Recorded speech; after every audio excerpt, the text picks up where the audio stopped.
And that's my cue to start the show. Welcome to another edition of the Hard Rocket Sports Show, live from high top Hard Rocket Sports Studios in the beautiful scenic Monroe, New Jersey.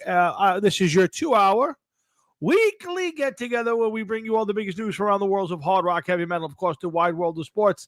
And guys, welcome to Thursday night, August the 28th in the year of our good Lord, 2025. And thanks for tuning in.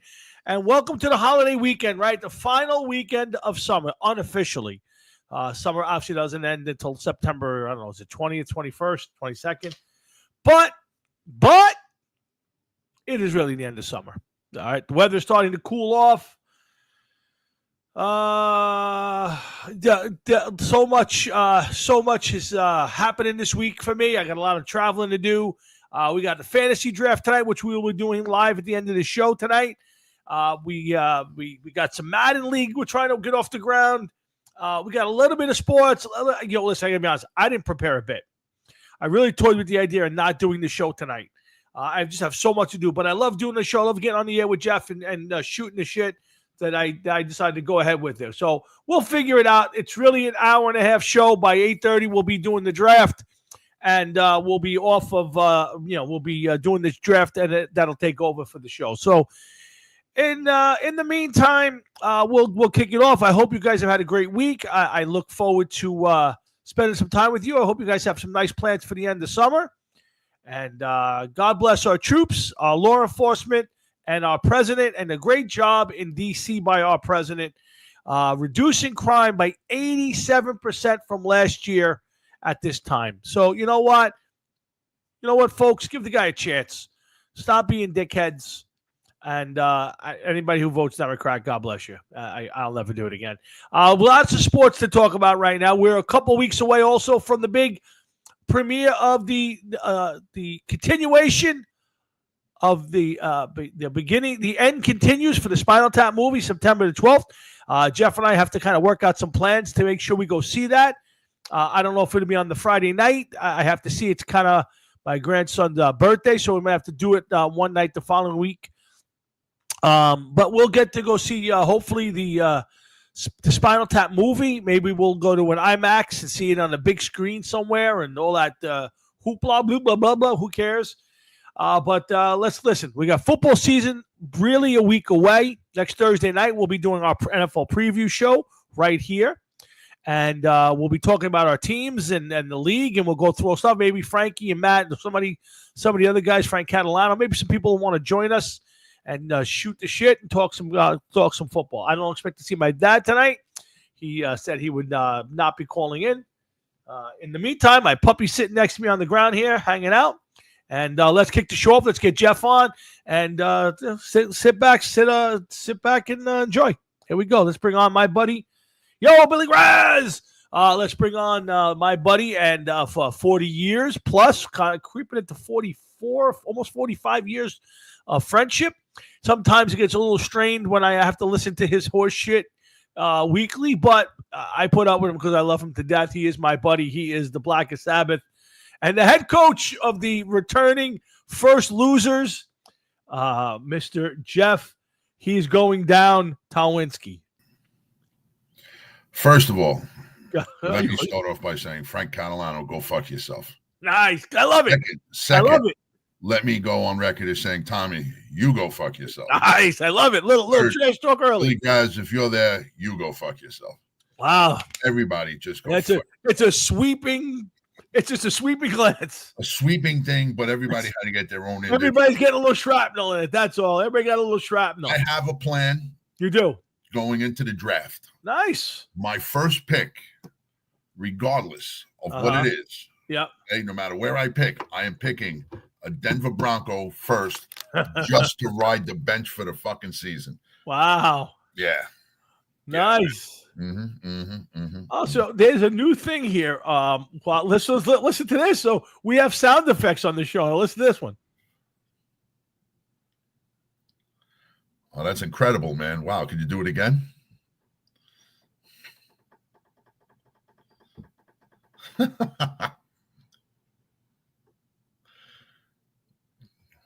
Wow. Would you forget to download them? No, this is I don't hear anything. Oh, you're not hearing it? Oh shit! I'm sorry. Hold on. Oh, I could drag these in. Hold on. Let me try this out. This is new. Let's add that. Did you hear that? Yeah, like doing. Yeah, it's a boing sound. Okay, hold on. Let's get the couple. Let's get a couple more on here. If he's farting, Frank, judging by his face, they must be really bad. His mouth is hanging open. He looks kind of lost. Maybe a little. I don't know. Oh, I love this. We just added some. There's a whole bunch of these. Give me. I'm going to do one more. Hold on. You know what's amazing that we've been doing this for how many years? You just noticed this now. Oh, this is a new thing. It just came up on. It just came up on my. They send out like these weekly things that tells you all the different backgrounds, all this stuff. Most stuff. Look at this. Look at this guy go. Man, did somebody eat a little bit too much sugar today? Look at Frank Catalano's last comment. All right, hold on a second. That's all I got. It is, Frank. It's all I got. It's all I got. There's a whole bunch of sound effects that I could add up to the show. So things are nowadays are tough, Frank. I don't know what you do for a living, but we're the kind of guys that just basically survive. Yeah. You know, there's days where we don't even eat dinner, much less so. If he gets a little boing sound, that's it. Yeah, listen, a little something. It adds to the deck. And now when Jeff says stuff, I can when people talk, I can kind of throw some sound effects in it. It's pretty cool. The greatest thing ever in the history of all time was when you would hit butt pirates on Dom when he was talking. 100%. And he didn't know what was going on. Oh, it's the best thing ever. Yeah, no doubt. Oh. I got no. Here's one that. What the fuck was that? Was it a door slam? No, it's gunshots. Oh, you may want to watch that one. Oh, this is fun. So now I got it. All right, so we got that sounded like a door shutting, like a heavy cellar door. It's their idea of a gunshot. I got some police stuff, so we're gonna have some fun, and we got the siren. Yeah. Maybe next week. I don't know about this week. Yeah. Anyway, so Jeff, let's kick it off the way we always do. Jeff, how was your week? I was looking forward to today, man. I couldn't wait. The draft, Madden 2026 in the house. Yeah, nice. Did you play a little bit? I like it because I did. What I did is I played a heavy. I played like 2 minutes of the first quarter a little while ago, and what I did was I put. I used heavy snow, and the game was at night. 8:15 at night. Okay. I couldn't see anything. It was like playing in a fog. Yeah. Why would you give yourself all of that disaster in your first time you're playing the brand new game? Because I knew that I was only going to be playing for a couple minutes. I just wanted to get a taste because later on, if we get to play, I don't want to hear nothing out of your mouth. Okay? And if it's a loss, it's a loss. If it's a win, I could honestly say, Tom, I beat you on skill and skill alone. I will give you this real quick assessment of the game so far. I'm not digging it. Really? Yeah, man. I think that 2025 was a really cool game. I liked the setup. I liked everything. I liked the graphics. Okay. This looks like the graphics got cheapened a little bit. Really? Like on the play, when you're picking the play. I'm not really digging that. I don't know. It's hard. It's definitely not as. I thought it wasn't as easy to get into as it was 2025. No. I've played quite a bit lately. I find it much easier getting around the game. There's a lot of newer stuff that I haven't figured out yet, like Ultimate Team stuff. I love to do Ultimate Team. It's all challenges. You play like. They give you scenarios, and you gotta kind of move up, and you win. So I spent a lot of time. That sounds like when I was playing it on the iPad. Right, maybe, yeah. And it gave you challenges like that. What I do like it is celebrations. Did you do a quick game yet? I have done a couple quick games so far. Yes. Did you see the celebrations that you can do? There's different things that you can do. Yes. Yeah, I haven't. I'm trying to master the moves. Like I find it easier to control the players here. I think the passing so far has been easier. I kind of like the graphics. I think it's a little more detailed. I think I get a better feel of the field when I'm throwing the ball or running with the quarterback. There's a couple things that I probably don't like, but overall, I don't know if there's a huge upgrade on this game. Now, I don't know if there's a. I obviously like the better rosters and that kind of stuff, but I can tell you right now, playing video games for a while, I've only had Madden on one other game before that. Well, actually two, one on PSP and one on PS3. So that's how long I went without it. The graphics at this point in time, how much better are they possibly going to get? I don't know. Yeah, I don't know the answer. You know what I mean? I think that they've reached the top as far as that goes. I can't see them. Yeah, I don't know either. I mean, when you watch the videos of the previews, it looks like realistic, and now it's not that good. But when you play up close, like I usually use the camera far away when I play because I think I get a better feel of the field. But once in a while when I'm running the ball, it's not Frank Jeffrey. When I'm playing, I like to use the up close camera, especially when I'm running the football. And it's really the way. If you watch the way the players move and the blocking scheme, it's pretty fucking cool. The technology is really cool. Yeah. If you watch the game itself, the gameplay as you're actually using the game and playing the game, it is incredible. It's incredible to see what exactly happened from when you would get a bunch of like red dots on a handheld game. Yeah. And if you, depending on how many times you ran it, you would score a touchdown and you would get that little electronic when it would score. So without a doubt, football and video games have come a real long way. Oh yeah, absolutely. I just, sometimes games change and then they got to grow on you. So I'm hoping that's where I am right now. Yeah. Maybe I'm used to 2025. Maybe I picked a bad scenario. My first game out, I'll find that out later and over the weekend. Yeah. But it definitely, without a doubt, is not the same. I'm hoping it's a little bit better once I get into it. Yep. And so I know most people don't care, but let me explain while I got you and Frank and maybe and if anybody, not Catalano, Matt, maybe some guys are listening about the Madden League. So we can play each other in the Madden League, but you're playing the real schedule. So if the Dolphins and the Giants don't have a game, Frankie Jeffrey would not play Joe Dorada. They just wouldn't play against each other. So we could still go through the league, play each other when it happens, and you'd still wind up playing, a bunch of games against a computer. My thought process is screw it. We'll make a schedule. I'll sit down. I'll come up with a 16-game schedule. Every week we'll play one of each other. And we'll just play, like we do, like you and I normally do. You'll invite me to a game. We'll play it. The winner of that game gets the thing. And at the end of it, we'll take a picture of the stats. Before you go any further with this, I'm going to ask you to consider one thing before we go any further. And that is maybe to set up a meeting with the players on here. Yep. And to see where you could explain this once and to everybody. So if anybody wants to help and volunteer as far as helping you out with coming up with a schedule or something, to see where I don't want to see you do this all alone. I want to help you out as best I can.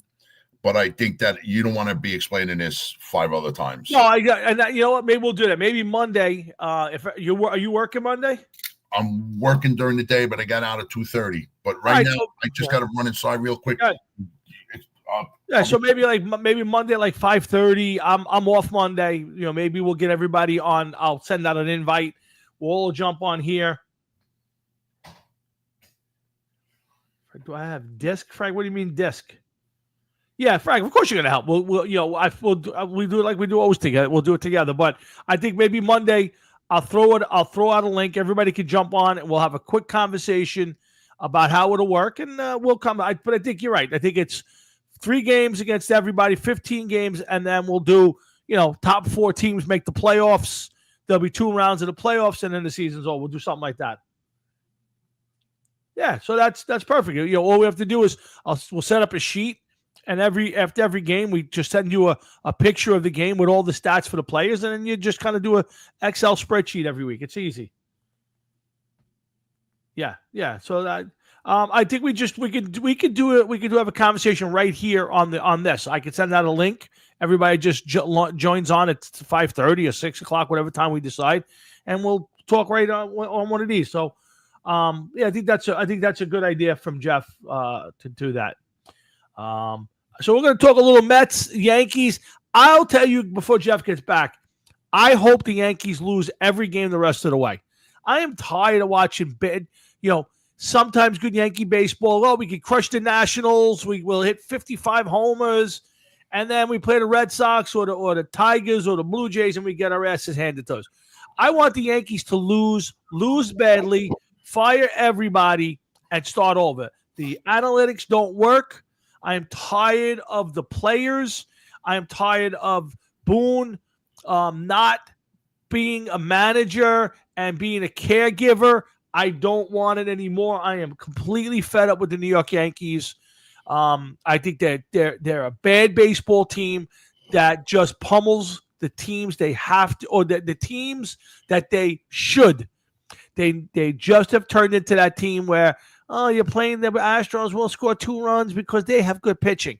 I'm tired of it, and I'm tired of bad baseball. I'm tired of mental errors, throwing to the wrong bases, stealing bases when you don't need to. I'm tired of it all. Yeah, and I gotta weigh in on this one. First of all, the New York Yankees, yeah, maybe they're beating teams and they're bullies, but they are nothing at all like the Miami Dolphins.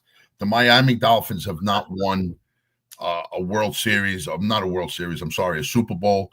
They're incapable of winning a World Series, but they might as well try to win a World Series with the way they play. They're disgusting. I cannot wait to get my hands on Frank Jeffrey. Nice. I'm going to dismantle him.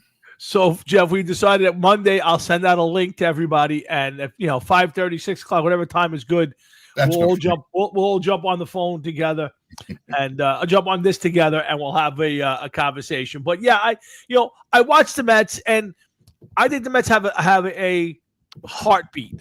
I love the way that this new kid, what's his name? Aren't they like?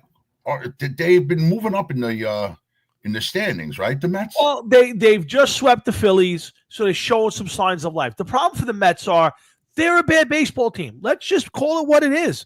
The Mets are not a good team. Their pitchers, for the most part, this new kid, he's McLean.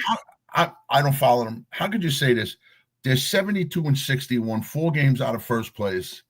And they're definitely in the wild card position right now. They're a better than 96% chance of getting into the playoffs. Jeff, here's the thing. You're in, you never know what's going to happen. I totally agree with you. The Mets, and that's where I was going to head to.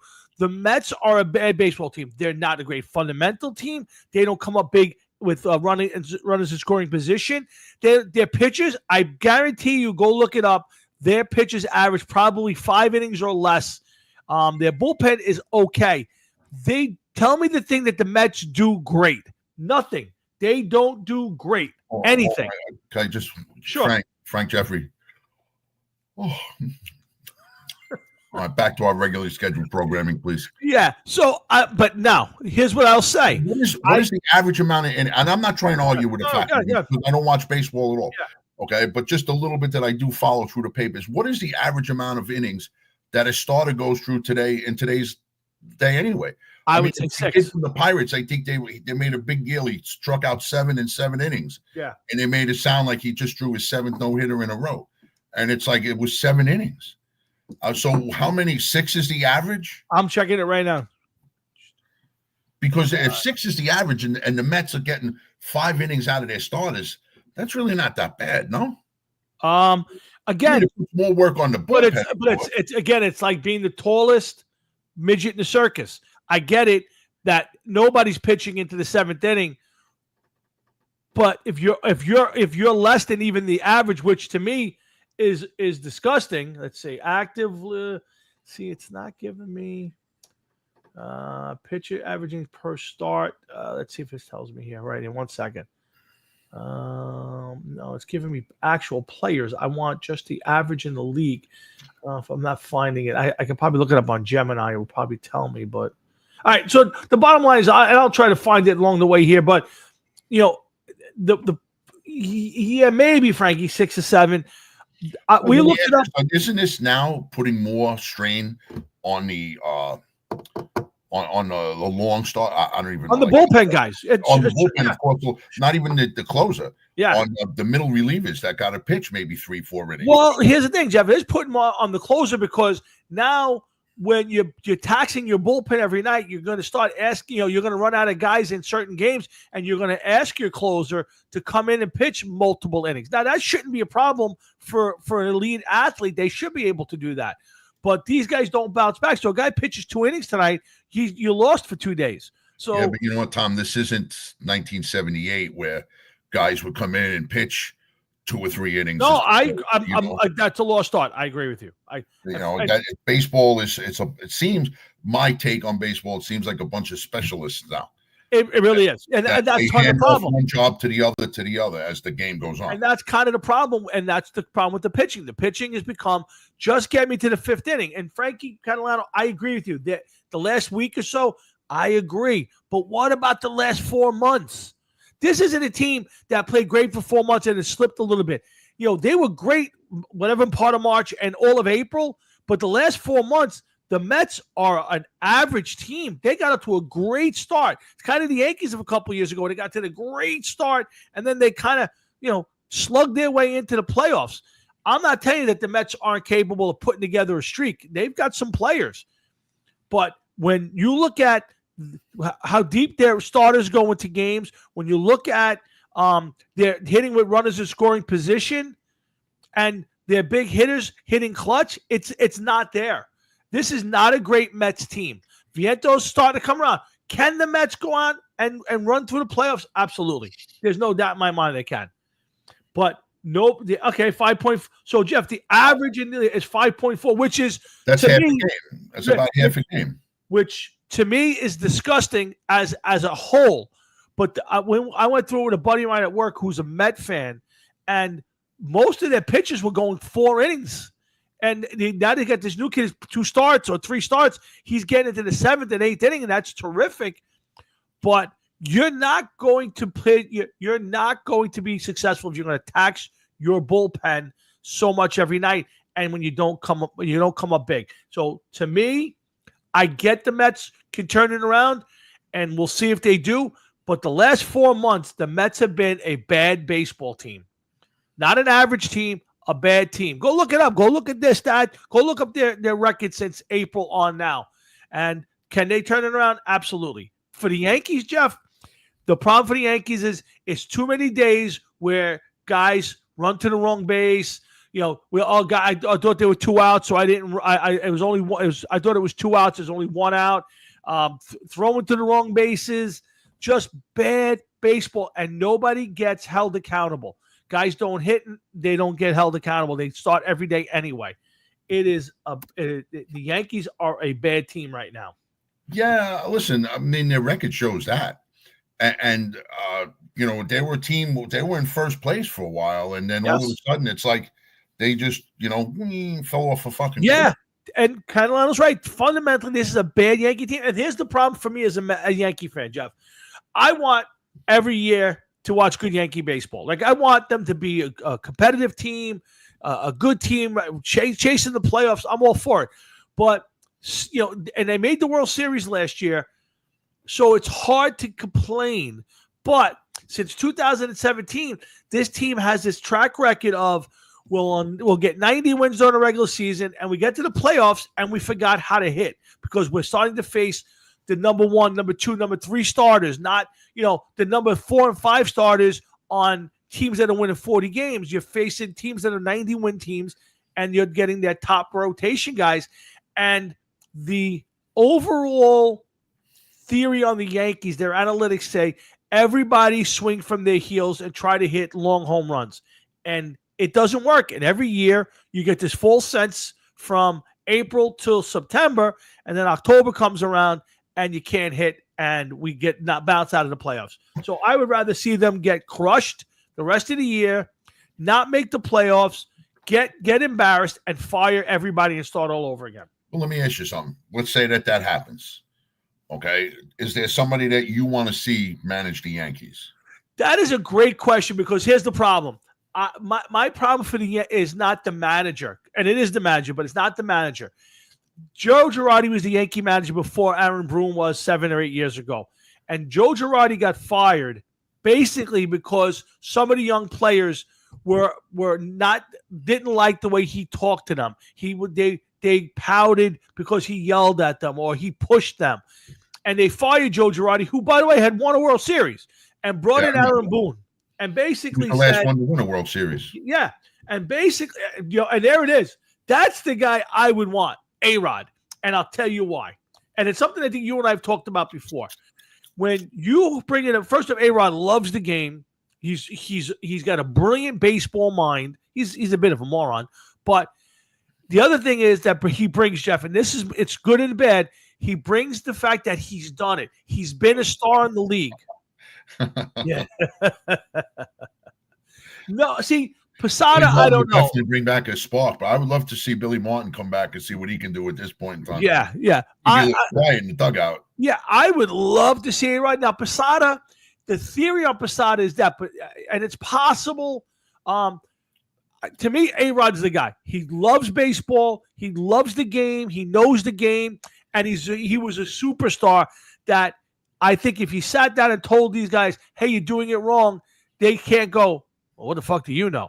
There's a guy who, without the drugs is considered one of the top 10 players of all time. So that's the crazy guy I would want. The problem is today's players, I don't know who can coach them. And Billy Martin certainly couldn't do it. Yeah, I know. Yeah. It's a shame that but this is what happens when you're paying the players the money that you do pay them now. You know what I mean? Yeah, sure. Absolutely. They're going to get the attention and people are going to listen to them because they're going to be that they're the most important person in the world. The manager just goes out and hands out the lineup card. Mm-hmm. They're putting these high-priced players there and they're going to think that they're going to win because of who they have. It's a shame. Man. Yeah, and again, Patrick, thank you. I agree. I think A-Rod's got a great baseball mind. Now, again, he's a bit of an ass, but you know what? How many players or managers? Yeah, Billy Martin was a baseball genius and a complete moron socially. So,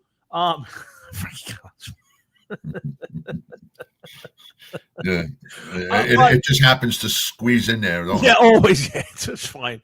I love it. If you need a cooking show, I'm sure that Danny Dimes can make a kick-ass souffle out. Yeah, it would make a Danny Dimes cake or pie. No, but yeah. So, but I also think it goes back to the top of the food chain, and that's Cashman. And I think Cashman's done a terrific job.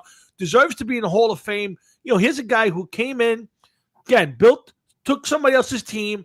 Yes, continued that tradition on, did really well, but has maintained a success over the last 25 or 30 years of basically being above 500, making the playoffs most years, winning a bunch of World Series and playoffs and pennants. So it's great, but their philosophy sucks. And I think it's time to bring in somebody new at the top, not Jeter. I've seen what Jeter did in Miami, and I don't think as hard as it. I don't think Derek Jeter really likes baseball. I don't think he reminds me of the present day Joe DiMaggio. I'm bigger than the team. I'm a Yankee, and I respect it, but my persona is bigger than the team. And I saw what he did in Miami, and he did not do a good job there. So I don't want Derek Jeter, and he certainly couldn't have Derek Jeter and A-Rod on the same team. That couldn't happen. Oh, boy. We'll get to that. Look, we lost Jeff. We'll get to the Jerry Jones thing. See, I like Willie Randolph, and I just think he's been away too long. I think I'd like to see somebody new. I don't know. Is Jeff back? Let's get him back up. Sorry about that. All right. Yeah, I think Willie Randolph is a great baseball guy. I would love to have Willie as the bench coach. I would like to have Willie as my third base coach. I think anytime you can bring back some Yankee royalty. I think you say Willie Randolph? Well, somebody said, how about Willie as a manager? Yeah, but isn't he? Willie Randolph's got to be 70 years old, if not. Yeah, more. but Don Zimmer was in his 70s or later when he met. I'm saying you could be. He Randolph went to the Mets and really didn't do much, didn't he? No, again, but Willie was the third base coach for the Yankees during their great run in the late 90s. I think Willie's kind of a mind. I wouldn't mind having him on your bench as a bench coach. A bench coach maybe, but 71 years old. I don't know, man. Yeah, but again, as a manager, no, I wouldn't bring him back. Again, to me, but it starts at the top. And they need to bring in new blood, a new change in philosophy, and and stop kowtowing to the players. And I know that's very tough. Yeah, again, bringing back Yankee royalty is always a good thing. When I think Yankee spring training is great when they bring back the guys like Guidry and Nettle shows up, and all those guys go in there, and I think it's a great thing for the players to see that. So I would not mind having some of those guys on the coaching staff. We'll see how that plays out, but the problem is it's never going to happen. The next year, Aaron Boone will be back. Because they'll do just enough to make the playoffs, and then they'll get their heads handed to them, and then they'll go, I don't understand what happened. I don't know. Maybe trying to do the same thing every year doesn't work after a while. Yeah, Patrick, I couldn't agree more. I think Jeter is one of the great Yankees. There's what he did on the field is next to extraordinary. He almost makes the Mount Rushmore of Yankees because he's like, Jeff, we talk about like Messier, and there's a guy who, when there was a big moment to be had, Derek Jeter came through. He was in the middle of every big moment, but off the field as a Yankee, past Yankee, he lacks a lot. And I would not want him back in the Yankees running the show for any reason. Yeah, I hear you, man. And I don't blame you. I don't blame you, because these guys, how come nobody's going after them now to be a manager or a coach? You know what I mean? Yeah, no, yeah. There's never been now. Jeter's got a nice gig. A-Rod's got a nice gig. Jeter, I don't think wants anything to do with managing or GMing it, especially for the Yankees. I think Jeter's more afraid of ruining his legacy as a Yankee. I mean, forever he is a great Yankee. What he did in a Yankee uniform and the was unreproached, beyond reproach. He did a great job. But if he came in as a manager or a GM and he failed, it would kind of sully it a little bit, right? It would just kind of kill the legacy a little bit. Yeah, I hear you. Yeah, so to me, I hope they lose every game. I hope they don't make the playoffs. I hope that Steinbrenner finally wakes up and goes, okay, everybody goes, move Cashman up to president of baseball operations, get rid of Lon Trost, Randy Levine's, all those guys, and move him up there, and then bring in a new GM, change the philosophy, and bring in a hard-ass baseball coach, guy who knows the game. And that's what I'm hoping for the Yankees. We'll see, like I said, how the Mets play out the rest of the year. They'll make the playoffs. They did a nice job against Philly. And I think they'll have a shot to win the division. But ultimately, this Mets team is going to have a rough time getting through the National League. The Padres are a good team. The Dodgers are still a good team. There's a lot of good teams in the National League. And the Phillies, don't discount the Phillies. Patrick, yeah, I mean, listen, Jeter was never the best shortstop in that era. There's a lot of guys who are physically better shortstop than Derek Jeter. I would say the one thing about Derek Jeter, though, if I was starting a team and I wanted guys that I know would come through in big moments or never have the moment be too big for them, Derek Jeter's my guy. That's you got to give him what's what comes his way, what's due, and like you said, there's just certain people, and especially New York sports law, and he was definitely one of them, man. Yeah, there's no doubt in my mind.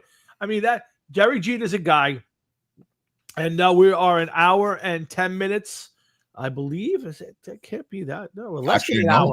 No, we're less than an hour to the draft. 52 minutes to the draft. Yeah. Yeah, but for some reason I got my draft up on the thing, and it's that's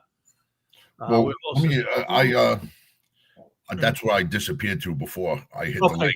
I was on the wrong page though when I did. Off I went to Never Neverland. Okay, no problem. So I shut that out, and I'm looking forward. Tom, enough on this baseball stuff, man. Yeah, let's get to the. I can't wait, man. I can't. We're not wait for the draft. Okay, all right. I know I said it earlier, but I mean, let's get serious. Do you have a plan? Do you have? Here's the problem with the plans, Jeff. Where does your pick? So here's the thing. For years, I always wanted the number 1, number 2 pick in the draft, and then I realized this. If I pick number 1, yes, I'm going to get a great player, like a no doubt player in the league, barring injury. But I get 1 pick, and then what? I got to wait 20-something picks later, right? I have to wait 23 picks later to get my next player. If I get the 9th, 10th, 12th player in the draft, I get 2 players in the top 15. Yeah, very true. Very true. If you know what you're doing, right? And I'm not claiming to know what I'm doing, and you keep an eye on certain things, yeah, it definitely is going to dictate what you're going to do. And that's maybe, the problem. Yes, you want to go receiver, running back. And you're like, okay, that plan is out the window. You need to have or come up with plan B as soon as you know your number. Yes, or what it is. And I hear you, because what would be better than to be like maybe in the middle of the pack, because then it's not as long a wait, it seems. But listen, it is what it is, man. Here's the thing. We all want to draft the same players. Now, the question is, if you got the number 1 pick in the draft, I got the number 1 pick in the draft, maybe Matt's got the number 1 pick in the draft, we might take one of 3 or 4 players. But we're going to take one of those 3 or 4 players. The interesting part gets to be when you're 5, 6, 7, 8. Now, do I take the best running back because there's only a few of those? Do I go with the best player? Do I go like Tyreek Hill at number 6 or 7? I did that last year, and he had a terrible season. Then I took Jahmyr Gibbs with my next pick. He had a fantastic season. I don't think, first of all, real quick, I don't think Tyreek Hill is the player that he was 2 or 3 years ago. No, his brain's not there anymore. His quarterback's not as good anymore. No, his quarterback's brain is not there anymore. That's true too. And he's also getting older, so he's going to be slowing down a little bit. Yes. Again, I think everybody, I think the only question for people when it comes to systems or plans is, do you want if you were picking 4th and you had a choice from, Amon St. Brown or Derrick Henry, what do you think is the most important position? To me, here's the thing. Receivers are going to get more snaps than running backs nowadays, other than maybe the Saquon Barkleys or some of these other guys who are going to play 2 or 3 downs back. But when you get into like the Jahmyr Gibbs, the David Montgomerys, some of these other backs who are going to rotate, they're not always going to. So you got to try to find a guy on a team who's maybe not the biggest name, but's going to get a lot of carries. And then obviously the big thing is sleepers. Finding that guy that nobody else knows or nobody else is picking, and when do you pick him? And then here's the thing: when do you go snatch the quarterback? Right? That was going to be my next question to ask you. When do you see yourself going after the quarterback, man? Or like, is it based on what's happening before you? Because maybe now you are picking number 1, and now by the time you get to your second pick, maybe you got no choice. Maybe you have to go quarterback at that point. Well, because you're now 25 players in, and now that the quarter, I just think that most weeks quarterbacks are going to get you 30 points, right? They're going to be 28 to 30, 32. You get the guys who like Josh Allen, maybe the Lamar Jacksons, Mahomes. Maybe those guys are going to, on some weeks, going to get you 40 points.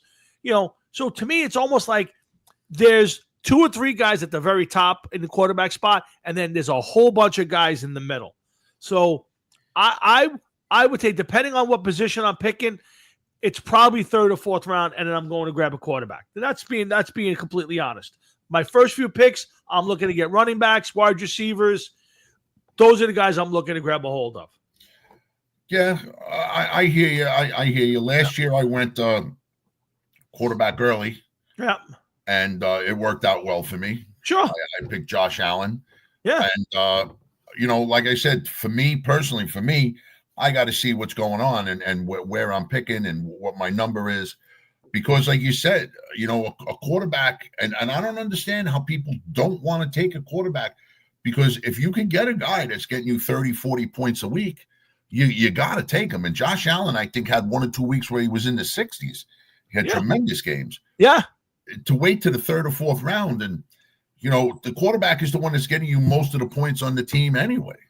Well, I agree with that to a certain extent, but I think here's the problem. Again, I think there's more guys who can get you points like that as a quarterback in today's league than in the lower game. So if you have the opportunity to grab Bijan Robinson or Saquon or Jamar Chase, one of those guys, there are fewer of that get you top points. So grabbing those guys early and then finding your, I had Jared Goff last year. He had a great year for me. I got points every week. That's the kind of guys that I think is you get later. Now, I also have a big problem. So my big problem is I'll never take a Cowboy, an Eagle, or a Redskin. Never pick them. And that kind of screws me around a little bit because there's some good players there. But I won't, because I can't root for them or their teams. That's just me. So that's why I probably don't win my league every year. You can't. Here's something that I at least how I look at it. We've been doing this now, 3-4 years? This is the fourth year. I think the fourth year. This is the fourth year we're doing this. Yeah, but I think we did it 2 or 3 years alone. Then last year was the first year that we split. Yep. I would like to do one more year to both of us maybe even field a third team and all of this. Who knows? Sure. But we'll cross that bridge when we get it. You don't have to. When you get guys, you're rooting for the guy, the player. I agree. Not the team. I understand. I wouldn't be able to pick, a Patriot, so to speak. Definitely not a Patriot. But if I had to pick a Bill, which I did last year, or a Miami Dolphins player, which I would have no problem taking. Well, let me ask you a question. So, all right, but let's say 5 years ago we were doing this, and Brady's in his prime. And you got a chance to pick him. Are you taking Tom Brady because he's the best quarterback in the league, or are you going, fuck him, I'm not picking him? He's a Patriot. Well, you don't want to know, son. I know you're going to say no. That's bullshit. But no, I would not because I never thought of Tom Brady as the best quarterback in the league. Okay. I think Tom Brady put up the numbers he did because he played for as long as he did. Anybody that plays, if you gave Peyton Manning as many years or Drew Brees as many years, or Roethlisberger, I think they would have put up similar numbers over that time span, only because they played for 20, 25 years. Okay. Now, was he the best quarterback as far as getting championships? Well, I mean, come on, only a retard would argue that. Yeah. The guy has, 7 or 8 trophies. So, yeah, he proved that he was winning championships. But as far as very rarely did he ever lead the league in just about any stat. No, listen, again, some people would tell you that as a pure quarterback, he wasn't the top of the league. I would tell you, there's very few guys for his era, there are very few, if anybody, I would take over him. Even if I didn't think his physical skills were the best, the guy got more out of his team than any quarterback I've ever seen. He's showing his smarts, of course. Yeah. And Frank Catalano, listen, I can understand that. Yeah. But here's the thing with me to Mahomes, okay? Yeah. Out of anybody that's playing in the league today, let's be honest, do you think that there's any other quarterback in the league that could threaten Tom Brady's record other than Mahomes? I don't see anyone in this league right now that could be that person other than Mahomes. Jalen Hurts, maybe? If he'll get hurt? Yeah, maybe. Yeah, again, I think no, Frank, I didn't see Tommy Cullen's new name.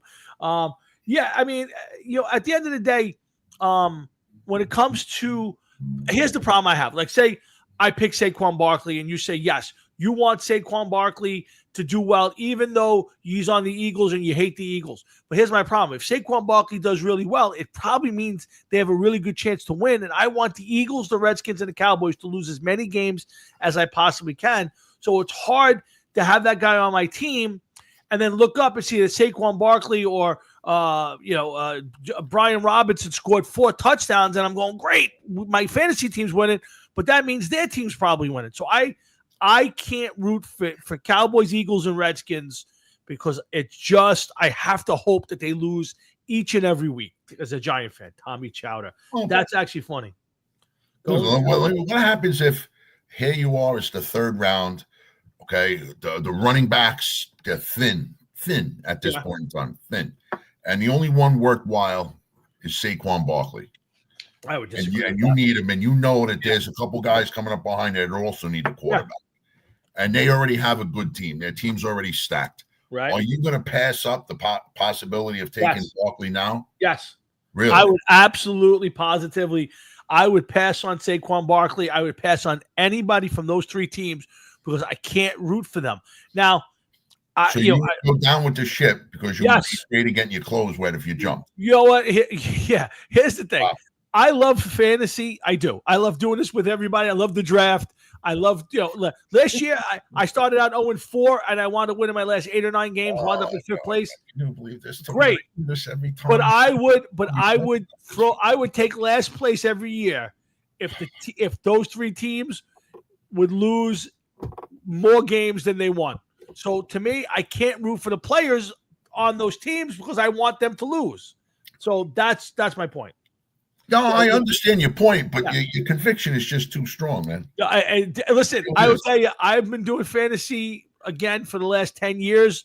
I think I was in Matt did a league for a while. I did John Mahefka's league. I've done this one with us, and I can honestly tell you, I can't think of one time that I took a player off any one of those three teams. Listen, while I understand your point, I just think that's really cutting your nose off to spite your face. Absolutely. Listen, I'm not telling you that it's smart. I just tell you that. Listen, believe me, we all know that. Yeah, I'm not telling you it's a smart plan. I'm just saying I would rather see my football team do well than my fantasy team do well. You know what I mean? So how I could liken this to you? How I could liken this to you, and I think you'll appreciate this. Okay, you don't want to take somebody from the Cowboys, the Redskins, or the whatever other team, or the Eagles, is almost like saying you'll never watch Godfather 2 again because Robert De Niro is in it. Well, don't laugh. I won't watch any movie De Niro's in at this point. Like I just won't. And I mean, you got to separate. You got to separate what fantasy from fiction and shit. I understand. I get it. And the one movie that I will watch that De Niro is in at this point is probably Godfather 2. I won't watch anything else. I don't like the man. I find him repulsive. I find him to be a complete ass.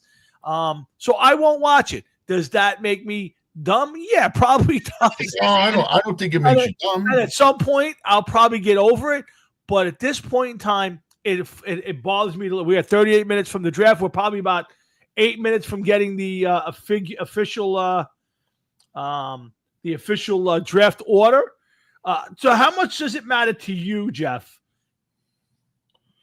where your position in the draft? Like, do you look at your top, you're in the top 3, like, yes, or do you go, I like to be a little late, or because it used to kill me for years if I wound up anything past like 5 or 6, I would get fucking infuriated. Like, I'm always last.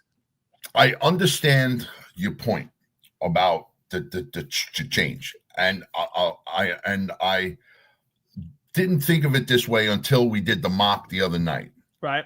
Okay, and I think I picked 9 or 10. Yeah. And there was still good players Absolutely. at 9 or 10. 100%. And you know what? I turned around and bang, I was able to get another player.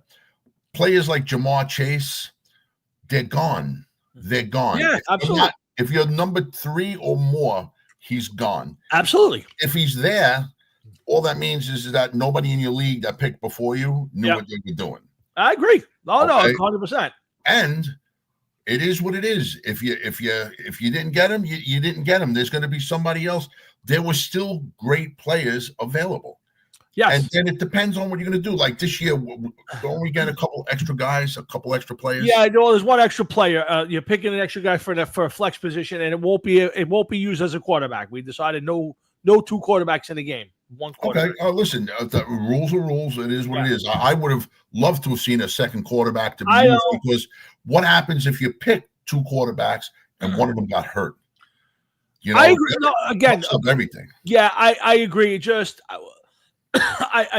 we thought about it, and it was just a long conversation, and we just said we'll keep it to players, and we thought it was more. Paul Dag, I want to just say, yeah, I agree with you. I can't. De Niro's just too far off the thing for me. Matt, it doesn't matter what it is, other than The Godfather. I can't watch anything he's in. If you were picking late in the first round, then you have one of the earliest picks in the second round. Yeah, I think picking later, as I've gotten older now, I realize picking later is better. So I don't picking later is better in the first maybe 2 or 3 rounds. Yeah, after that, and then after that, I understand everybody else is fucked. But you know what? If you're picking to say every 10 picks, does it really matter? I mean, the only one that really gets fucked is number 1. Yeah, I think after the first round, you're right. I just think it's one of those things for me where if I could get 2 picks in the top 15, I would rather that than the number 1 or number 2 pick and then waiting 22 or 23 picks later for a guy. I want two picks in the top 15, and I'm a happy camper because I'll come out. How many people do we have in the league? 12. 12. Yeah, so you're waiting 23 picks later. Huh? If you're number 1, 23 other players are gone before you make your second pick. Yeah, wow. Yeah, so you're getting a great player. I would almost say I would rather 2 really good players than 1 great player. Well, it depends on who you end up getting, because every time you're going to turn around and look and you say, you know what, I forgot about him. He was there for a while. Oh, absolutely. It happens every year because what is there, 30 seconds to pick? Yeah, we've lowered it from 45 seconds to 30 seconds. So 30 seconds. So with 10 players would be 3 minutes. 12 players would be 4 minutes. So by the time you get it, and then you start looking at who's left, and then you watch people disappear before your eyes, then you're thinking, you're getting panicky. I need this. You're trying to keep track of what's going on. Who are you going to pick next?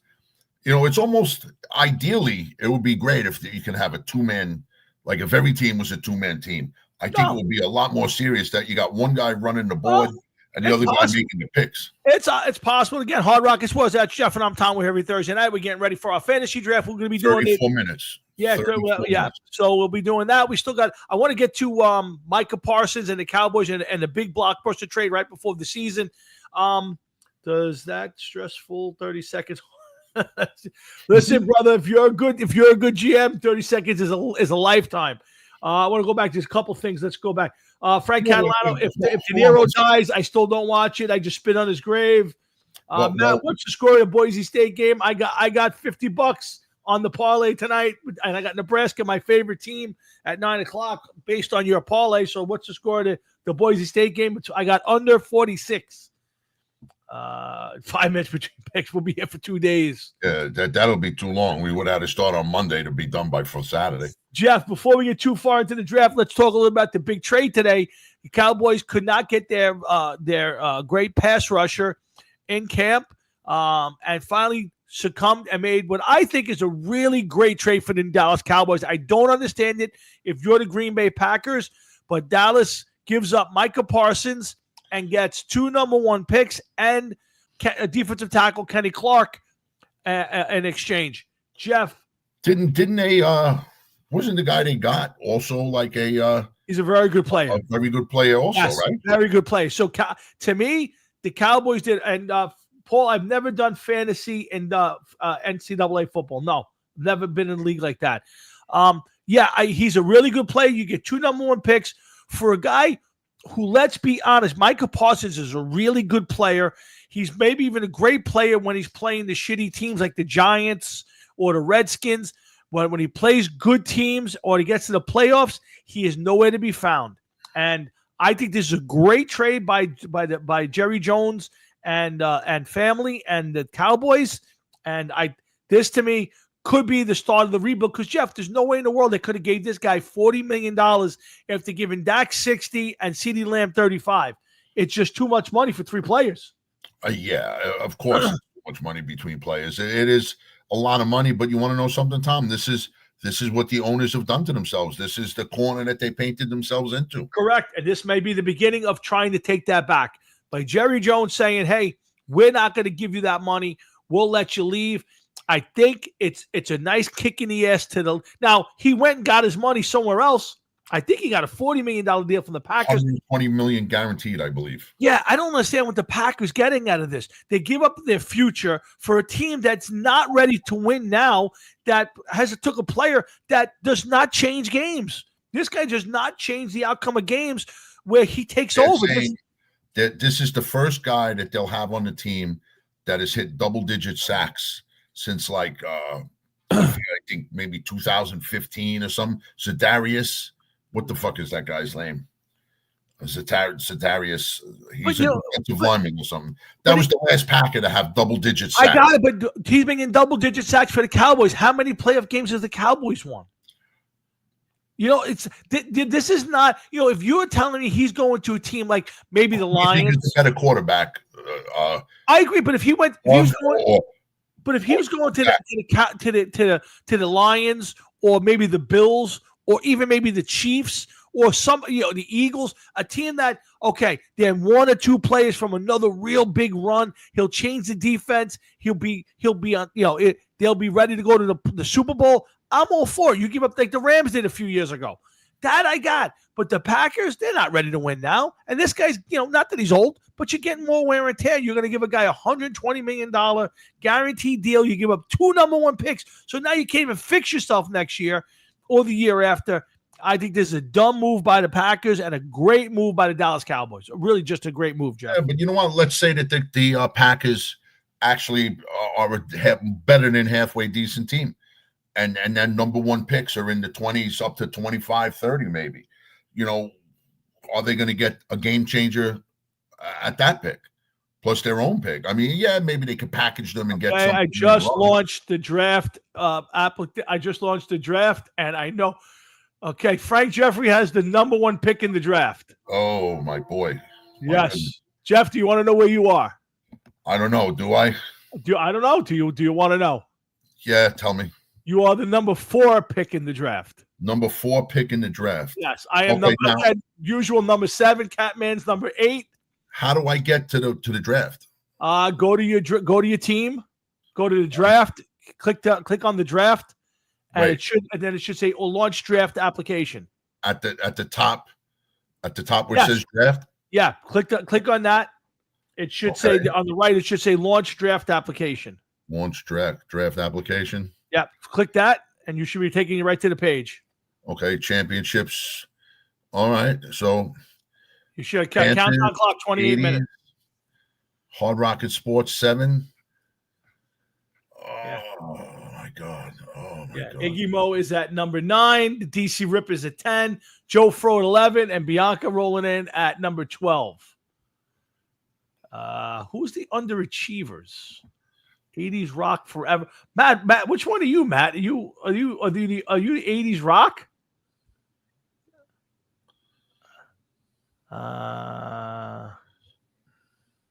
Great pick. Jeff, you got a great spot. Number 4. I don't know about that. Frank Jeffrey got the number 1 pick in the draft. He's got to be thrilled. Okay. Catman at number 8 behind me. I'm always 7, 6, 8. I'm always in the middle.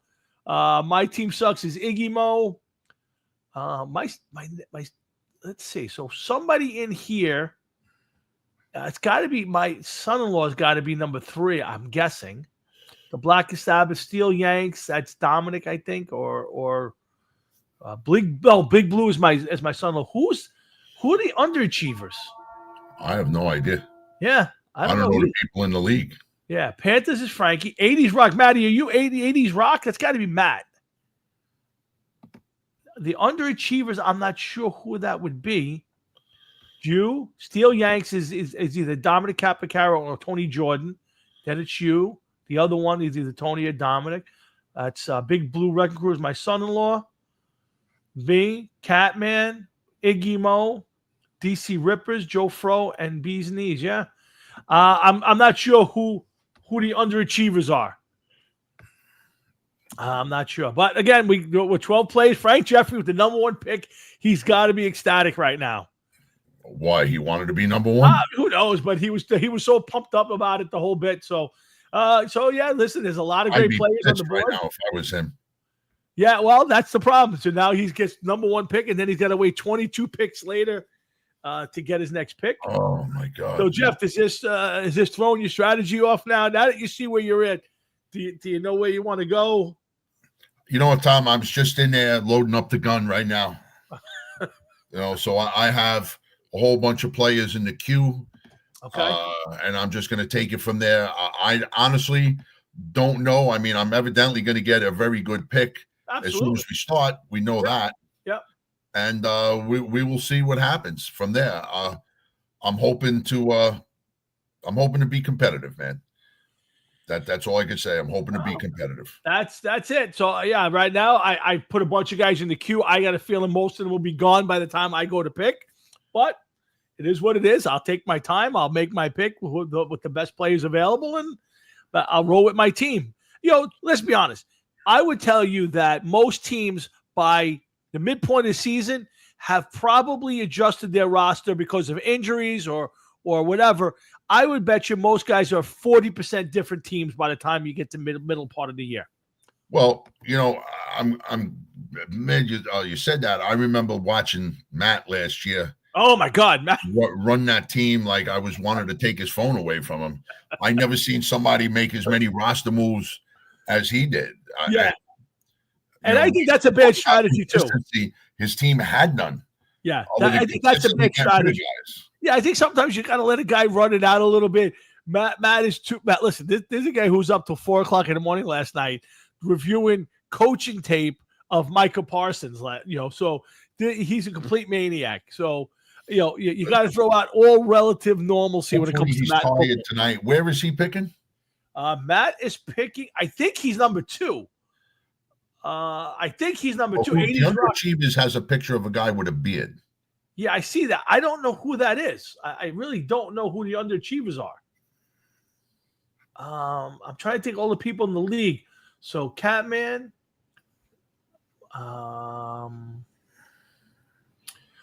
boy, oh boy, Dominic. Trying to think of the guys in the league. Iggy Joe Dorada. That the Underachievers is probably Joe Dorada. Okay. Frank Catalano is begging for help. Don't tell him.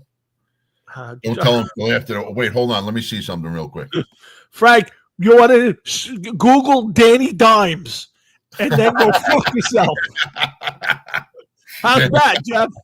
Google, how do I start this Danny Dimes and then go fuck yourself? If Danny Dimes was my partner, how would I start this? Yeah. All right, good. I'm glad you're in, Frank. Wow. So 80s rock. You waited so long to get that one in, didn't you? Oh, Jeff, that's been loaded and in the holster for a good month. So, oh my God, yeah, that's great. So Frank Jeffrey looks like Matt, Joey Dorada, Jeff, Tony Jordan, I think is Steel Yanks. Then it's Big Blue Red Crew was Corey, my son-in-law. Then it's me, Catman, Iggy Mo, Dominic Capricara, I think that is, Joe Fro, and my stepdaughter Bianca. So we got everybody. Is everybody paid up? Yeah, everybody is. I think everybody's officially paid at this point. Yes. All right, because I was going to say, if not, you should suspend their pick. Well, everybody's in, and we are ready to pick. We got the teams.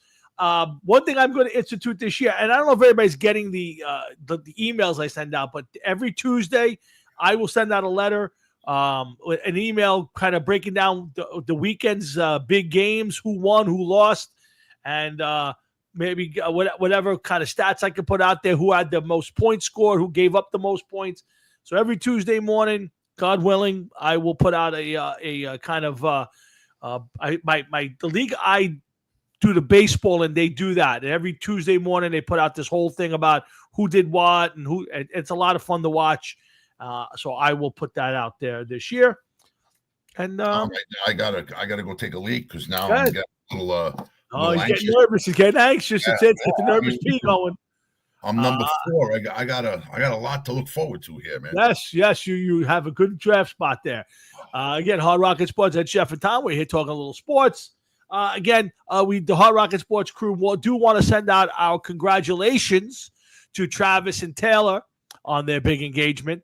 And all I can say is, stop showing them on TV. Nobody cares. Nobody wants to see them. It's annoying now. But congratulations. But go away. All right. What else we got? So that's it. Yeah. So listen, guys. I am a staunch moron. I won't pick Redskins and Cowboys and Eagles. I don't watch Robert De Niro. There are people never liked Rob Schneider, the actor. Never liked the guy. Just his acting was. I thought his movie roles were terrible. I love the guy now. Why? I like his politics. I don't know why. I can't get into the liberals. I love people who call balls and strikes. I don't think everything that Republicans or Donald Trump or does that is perfect. I agree with the theories, but if they do something shitty, I like to say they did something shitty.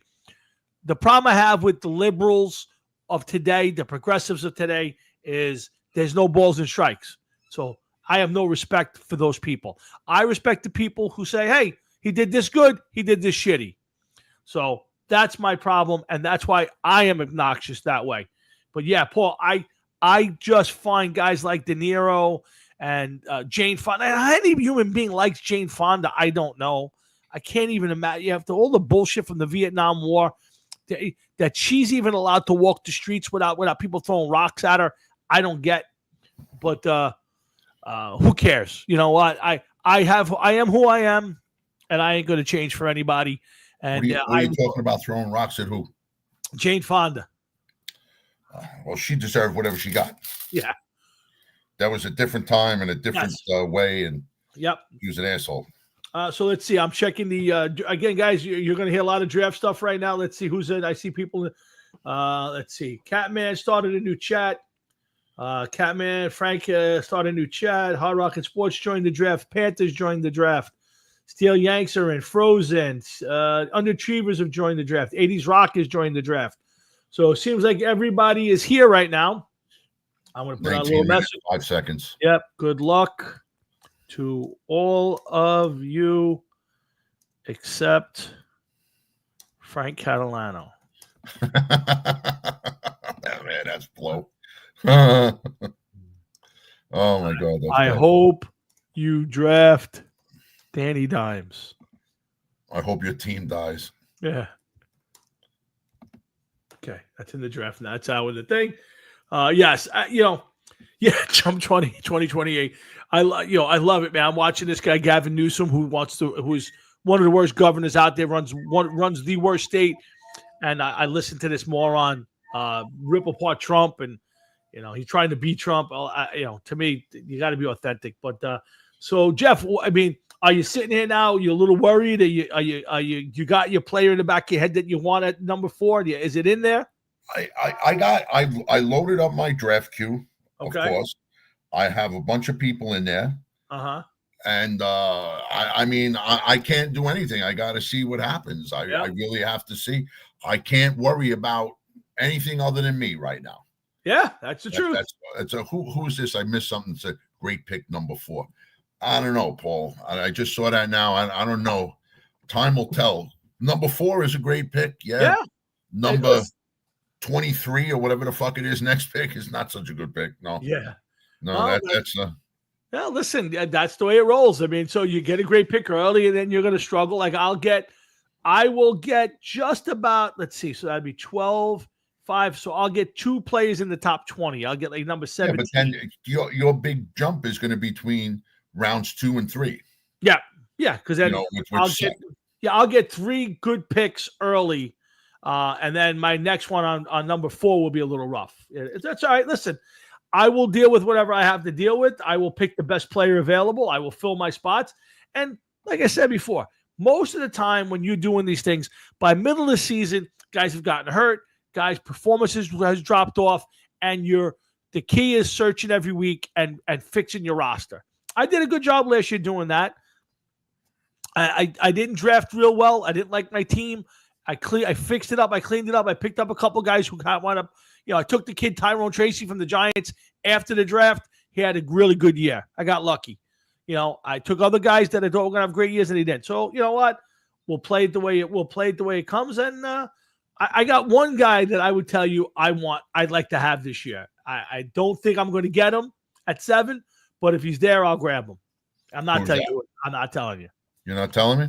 Nope, not telling anybody. When I get to my spot, when your pick passes, I'll let you know who it is, because you will fucking do it just to fucking stick it to me. Well, what? Yes, you will pick my guy just to get me. That's just your reputation. That's fucked up. Just because you were first loser last year doesn't mean. Wait a minute. All I lost out on last year was $50. You were That's first loser. okay? There's only one winner in the league, and it wasn't you. And it wasn't you. You wanted to give it to me. So you want to know something? You know who the winner was last year? Who was the winner? Me. I was the big winner last year because I turned around and I said, no, let the better man go out there and win. I will tell you, I finally had some respect for you because you did that. The first time in 45 years I had any sort of real respect for you. Imagine if that was Paul Gill, what would have happened? Oh, no, listen. I bet you Catalano would have took the money. He would have swindled him out. He's that kind of guy. He's that kind of guy, Catalano. He would have took the easy way out. He's a Bronco fan. If it was you, I would have done the 50-50. If it was me, you wouldn't have got the offer. I prefer to me that is something I talked to Frank Jeffrey. I wanted to outlaw that this year. He says you can't do that. I said, all right. I wanted to outlaw that. Even if you turn around and said we're outlawing it this year, right? Okay, and then me and Frank Jeffrey decided that that's what we were going to do. True, you can do it. Yes, you can do it. Yes, you're absolutely. Give me the money. 2 seconds later, I sell him half the money. What's the difference? 100%. To me, the league is you go out there and win your games, and to me, it's $100 is $100 difference. To me, it's a big thing, and it's a pride thing. You go out there and win your games, and I have a ton of respect for you last year. For you doing that. I told you, first time in 45 years I probably had any sort of respect. You know what, Tom? Like I said, it was a matter of $50. Yeah. It was a matter of $50. He pounded the fuck out of me in that last game. You got crushed. Yeah, you did. Man, I didn't stand a chance. I think I was down 50 points before the kickoff. Yes, it was. Yes, it was it wasn't pretty. Yeah, that's for sure. No, definitely not. But listen, you had a great year. And I haven't put out the draft favorites this year. I am going to probably do a favorites, who's favorite to win, and I want to see a little bit. But you'll have to be put at the top of the list because you're returning, you're the highest returning player. I got to be honest with you. I'm thinking that I pretty much got this in the bag. You want me to sell you the money? Well, there's 12 people, $50. Got to be 600, no? There's $600. Is that how we're doing it this year? 300, 200, 100. Same as all right, so there's a capability of winning for 3 people. Correct. Although I would have rather have seen a different payout. How would you want it? 500. 75, 25. Wow, interesting. Okay. And if you really want to fuck with somebody, 500. 95, 5. Oh, that's kicking the balls. Picking number one is a kick in the balls. I've always been a big proponent on winner take all. To me, it's a winner take all. That way, there is nobody's giving money. No splitting it. You're not splitting 600. Now, maybe that's more incentive to split it. Dude, even 500, not splitting 500. Yeah. Come on now. Yeah. So again, it's it's 12 minutes and 20 seconds from, I think Catalano's just queued. I think I saw Catalano just queued up Tommy DeVito in his queue. I got to get ready for this draft anyway. Oh, here he goes. He's putting his glasses on, folks. I am ready. So from this point on, guys, we're pretty much in draft mode. We did talk a lot about the Cowboys trade. I think it's a great move for the Cowboys. I think that I don't understand it from the Packer point of view. Next week, we're breaking down the NFL. We're going to go through the top stories. We'll go through picks. A lot of people are very high on some teams I wasn't expecting. So I'll get Jeff's take on those. Winner take. Yeah, I'm for the winner take all, Frankie Catalano. I'm winning for winner take. Frank Catalano, I just saw in your queue you have Tommy DeVito as your second pick. Very interesting. Tommy Chowder. That's right. I like it. Frank. Tommy Chowder. Remember Family Guy? Anybody want some chowder? Oh, remember that? Yes. Again, we are. I guess you got to pay attention to the bye weeks. Again, it's we're closing in. Frank Jeffrey, Matt, Salitri, Joe Dorada, Jeff Towinski. I think it's Tony Jordan, Corey Moore, then myself, Frank the Catman, Iggy Mo, Dominic, Joe Fro at number 11, and Bianca at number 12. And then it kind of goes back and back and back. So, guys, if you're tuned in for sports, you're running out of it. We're 10 minutes from the draft. We're all looking forward to everybody right now is lining up their cues. And you know what? It's all worthless because in about 10 minutes, half of your queue is going to be gone. So it don't matter because Frank Jeffrey just went into the bunker. And he is he's already working on his number one pick. Let's who's Frank Jeffrey taking first? Well, I suggested Danny Dimes.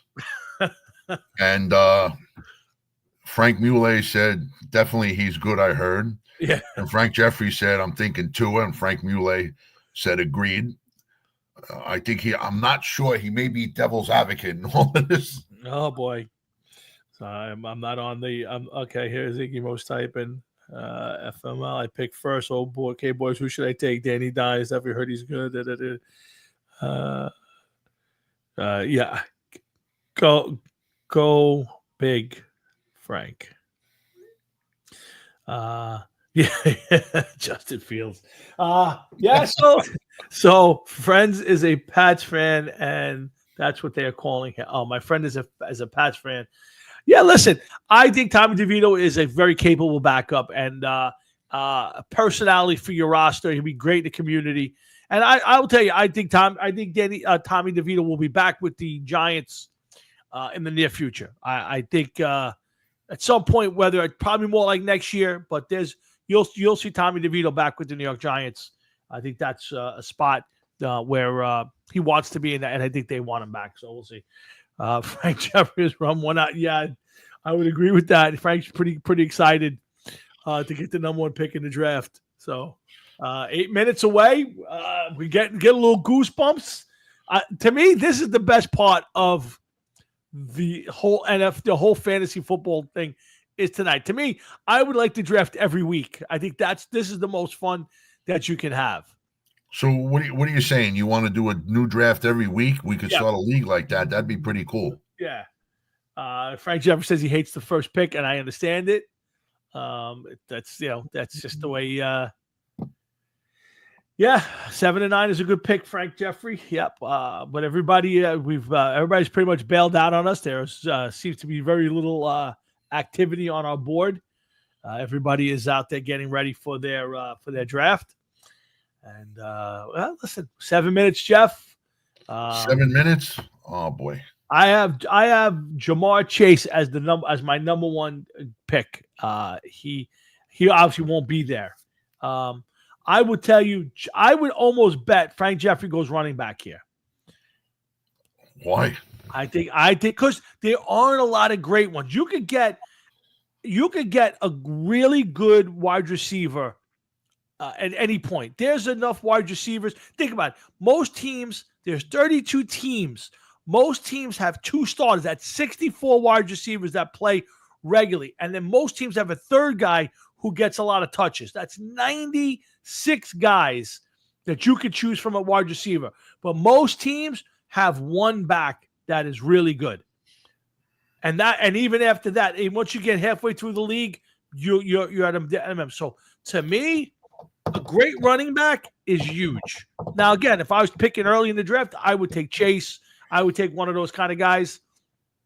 But where I am right now, I might go running back here. I very, very, very much likely would go running back here.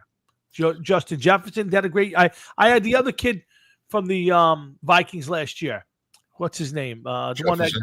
No, not Jefferson. The guy who played across from him, and he had a great year. And when I drafted him, Carl Graham texted me right after the draft. Goes, he's not going to play this year. He's going to get suspended. I'll trade you. I'll trade you these 3 guys for him. I'm like, if he's going to get suspended, why do you want him? And he couldn't answer me. And I never traded him. And the guy had a great game. Because his bluff game was weak. Yeah, he didn't have much of a bluff game. So he had none. Yeah, so Frank Jeffrey says he's taking a running back. He's taking Bijan Robinson. If he stays with it, I agree. I don't disagree with that move.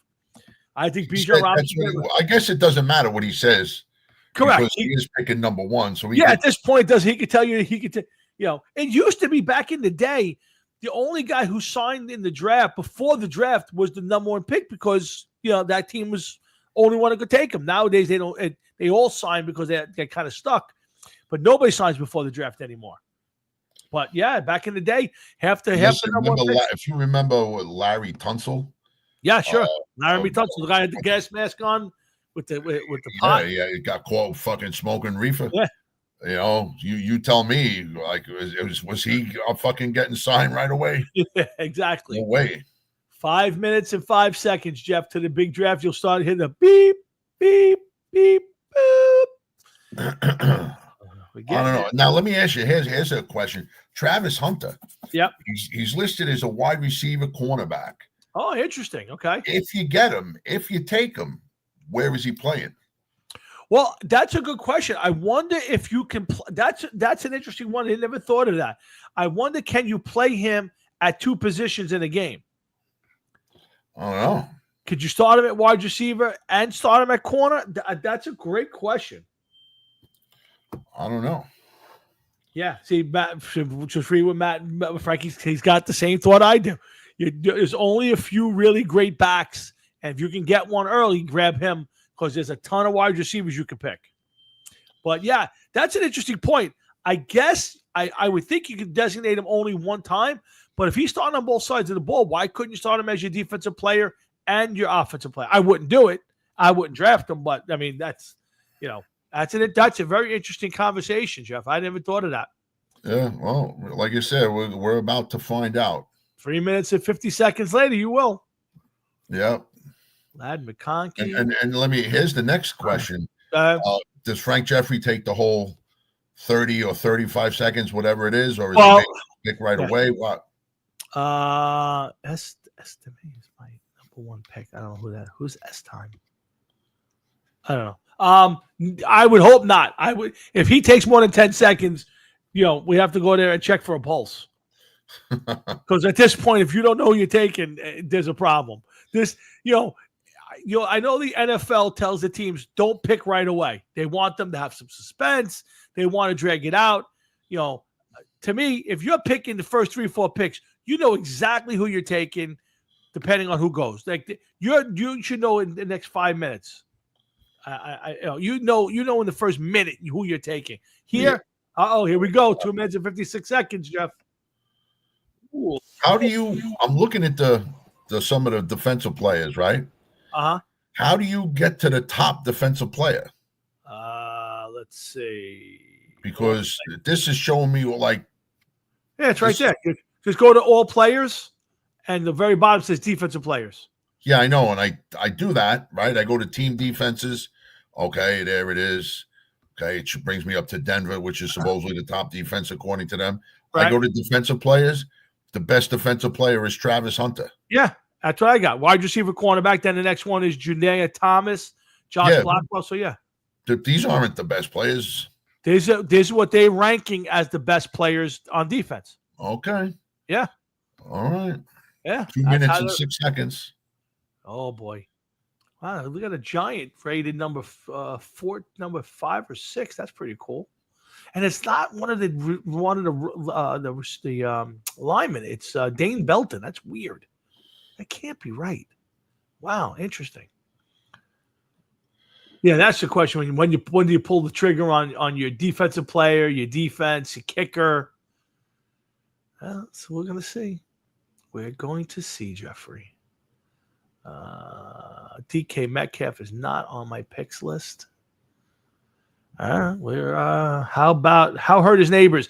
It's a toe thing, Frankie. That could linger. I love Malik Neighbors, and I would absolutely draft him. I'm a little afraid of the toe. That's big for a wide receiver. That's big. My point. Yeah, because that's one of those things where it feels okay. You go out and play, and then 1 or 2 cuts or a dive, and you're hurting it again. Like that's one of those things that lingers forever. So I'm a little afraid. You can get away with that certain positions, but as a receiver, too many cuts, too much turning too much turning on those feet. You got to be 100%. 46 seconds, Jeff. Are you ready? Yeah, man. I got to admit, Tom, I'm not going to lie to you. I'm a little anxious right now, man. Look at this. The guy who's first loser is actually nervous this year. Yeah, how could you not be, man? Wow. Once this starts, man, this is a game in its own, man. I'm telling you, it's the best part. The draft is the best part. After that, it's just see what happens. Yeah, we're 19 seconds away from the first pick of the draft, which will be the South Beach Panthers and actually the New York Panthers. Frank Jeffrey. We are 10-9, 8, 7, 6, 5, 4, 3, 2, and 1. And the draft is officially underway. Let's see how fast Frankie makes his pick. He's already made his pick. Who did he take? Didn't take Chase. He took No. He took Bijan Robinson. Matt took Barkley. Jamar Chase went number 3. It's Jeff, you're up. You're up. Come on, Jeff. Did you just take fucking Jameer Gibbs, you cocksucker? Fucking jerk off.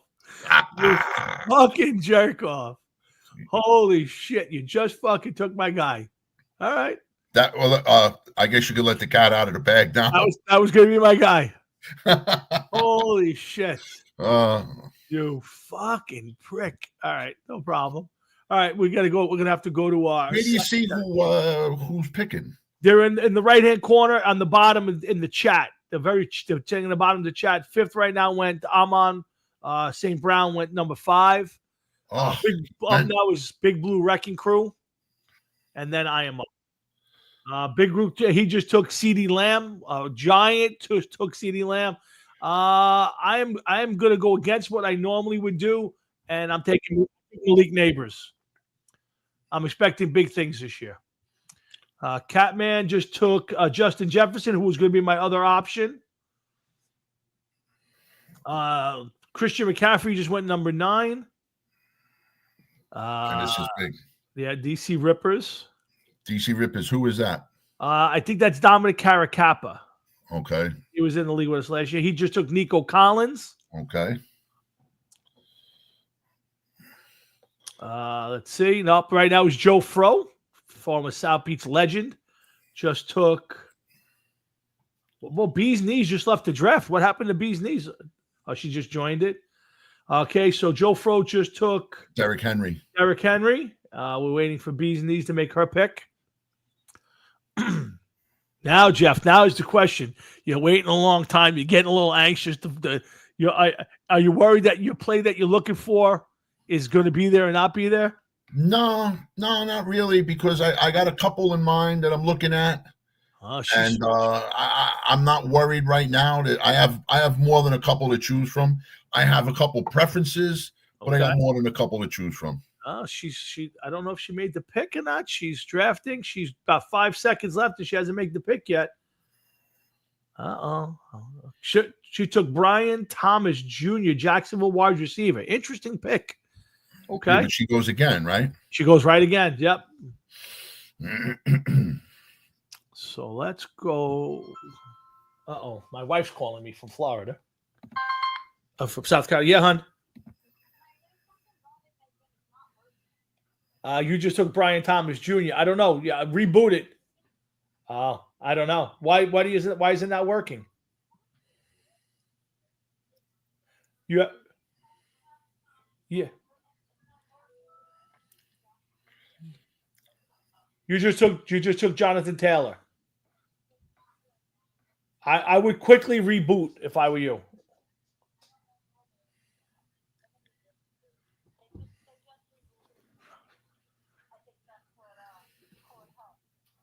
Oh. I'm sorry. Hold on. I'm picking. Hold on a second. I'm picking.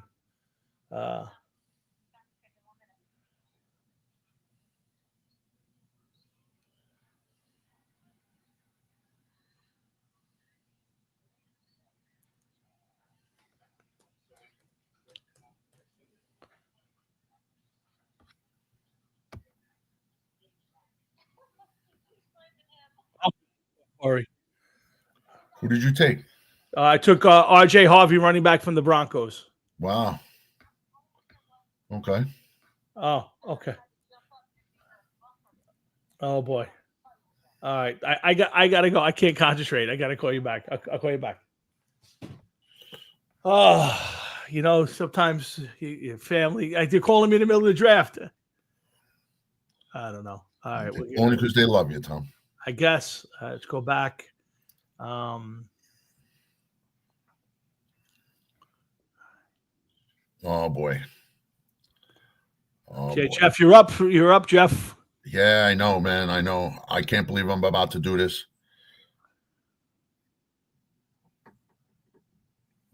Did you see that? Wow. What a fucking pick that is, Jeff. Holy cow.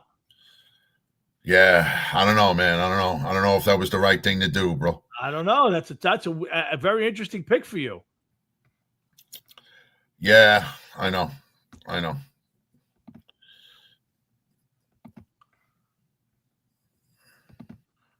Who's up right now? Now Matt's back up again. I didn't want to make that pick that I did. But I was kind of under the gun. I'm trying to talk to my wife. What are you going to do? You can't complain, Jeff. You can't complain. Nah, who would listen anyway? Exactly. I haven't looked at the tight ends yet. Let's see.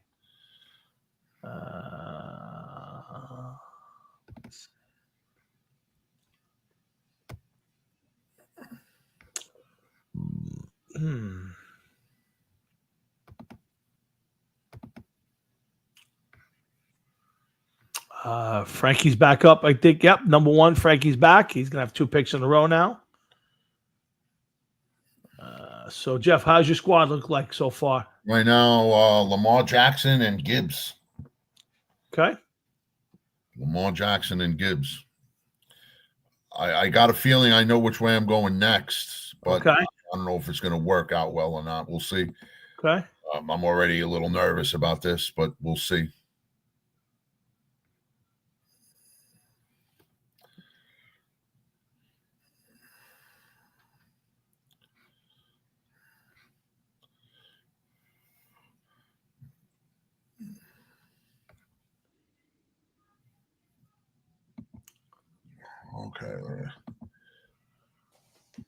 Okay, who's up right now? Jeff's up. Where you going, Jeff? Man, I don't know. Here we go. Devonta Smith. Oh my God, that's a good pick, Jeff. Okay, Big Blue Wrecking Crew's up. I'm going quarterback on my next pick, Jeff. Frankie Catalano. I'm not disagreeing that was a bad pick on Harvey. I got a little faith in it. I'm gonna take a shot at it. I'm going quarterback here, Jeff.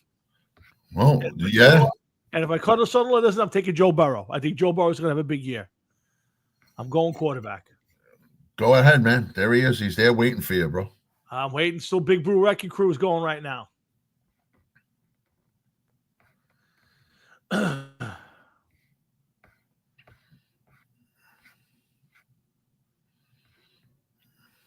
Yeah. 15 picks to my turn. Oh, my God. That's terrible. Somebody just took Joe Burrow. That was me. Oh, okay. Just took Joe Burrow. I think Catalano wanted Burrow, so I think I got him.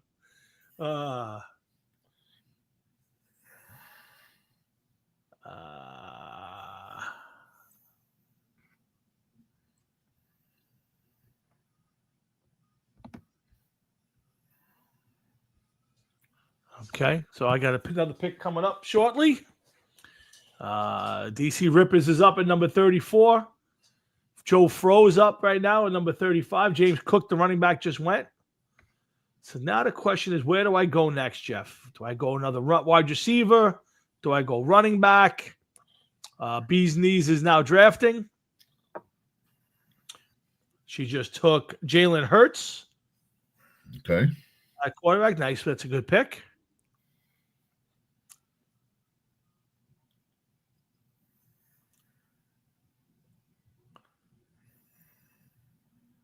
Four picks in front of me. Joe Fro's back up again with the number 38 pick in the draft. Joe, Frankie, you were going to take Burrow, right? I knew it. Thank God I got him. I lost Mike Evans. I wanted Mike Evans right there. Man, I want to take Garrett Wilson. I just don't think they're going to score any points. Dude, I know. I thought the same thing. Who are you going to get? You know what I mean? What is he? Who's going to throw him the ball? That's the problem I have. I want to take Garrett Wilson because he got points last year, but that was with a decent quarterback. Yeah. I don't know if I'm going to go him or I'm going David Montgomery here. I'm not sure. Not sure. Yeah. Boy, oh boy.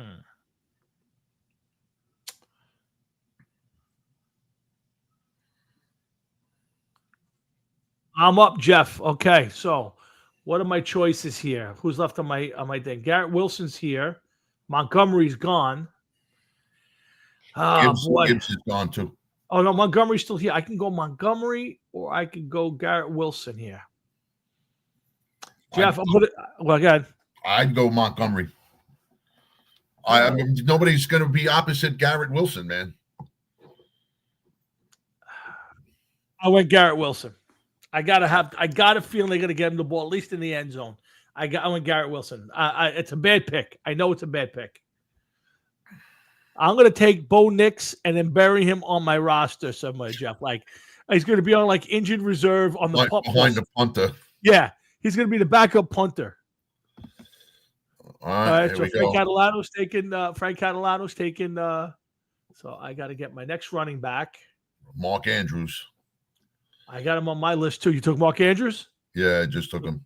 Good pick. I had him on my thing. Yeah, I had him on my board. So who's up next for me? Where do I want to go? I want to go with my next running back.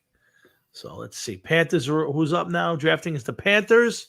Panthers again. So I am 6 picks away. Now don't forget, you get to play an extra flex, or an extra running back is a good thing, or an extra wide receiver is a good thing. Yeah, I hear you. Let's see what's left on the board here, Jeff. Top players. Kenneth Walker is there. Breece Hall's still out there, Jeff. That's a favorite of yours. Yeah, yes, he is. I'm getting a little nervous now because I go next, and my guy that I'm looking at is still here. Okay. And I'm hoping that things go good. I'm hoping that. Come on. You're up, Jeff. Is he there? He is there, and now he is here. Who'd you take? You took Devontae Adams? Yeah. Okay. Big Blue Wrecking Crew is up. Now I got to check my choice of running back. Do I go Pacheco? Do I go Montgomery? I wanted fucking Gibbs, you scumbag. Oh, my God. Fucking hard on. I love Jahmyr Gibbs. Yeah, dude. Don't we all? Man? David Montgomery's still there, man. I know. I see him. I'm waiting. My turn is up. He may be my pick. I'll let you know. Okay, I'm up. Do I take Montgomery? Do I go Tyrone Tracy, who had a great year for me last year? I hate taking Giants, though. That's my fear. I don't like taking my hometown team. Oh, I could go Jalen Waddle here. Yeah, I got him on my board too. Yeah. Yeah. Oh boy, there's a lot of good running backs left. Do I go? I got 15 seconds. I got to make a decision here.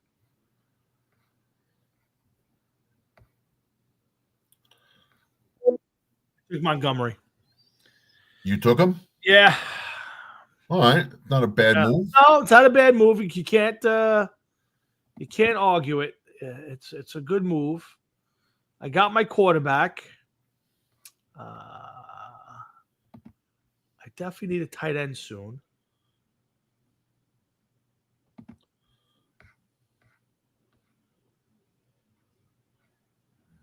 Definitely need a tight end soon.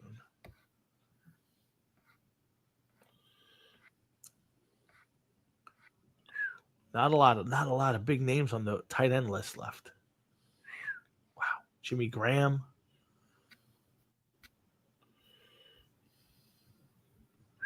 Wow.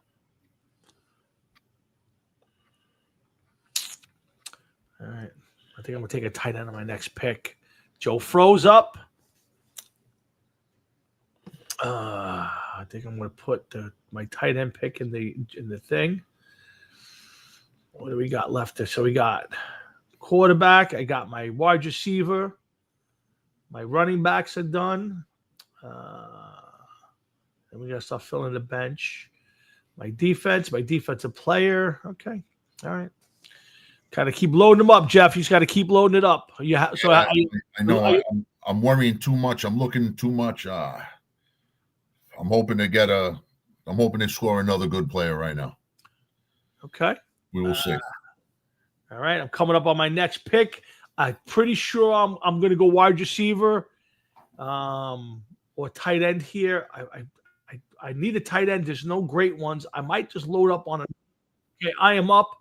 Now the question is, do I go Pacheco, Pickens, Williams, Odunze? Oh, boy. I wanted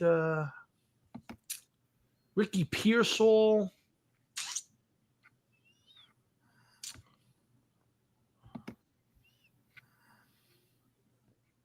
Running back. I went Isaiah Pacheco. I'm loading up on flex.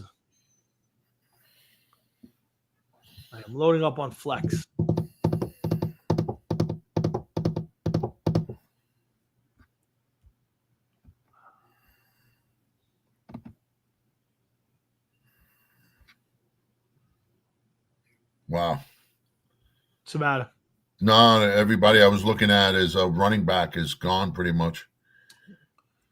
I got 3, so I might be able to talk a little after the draft about a trade. So I got. Well, we're going to find out. Yeah. You want to talk trade?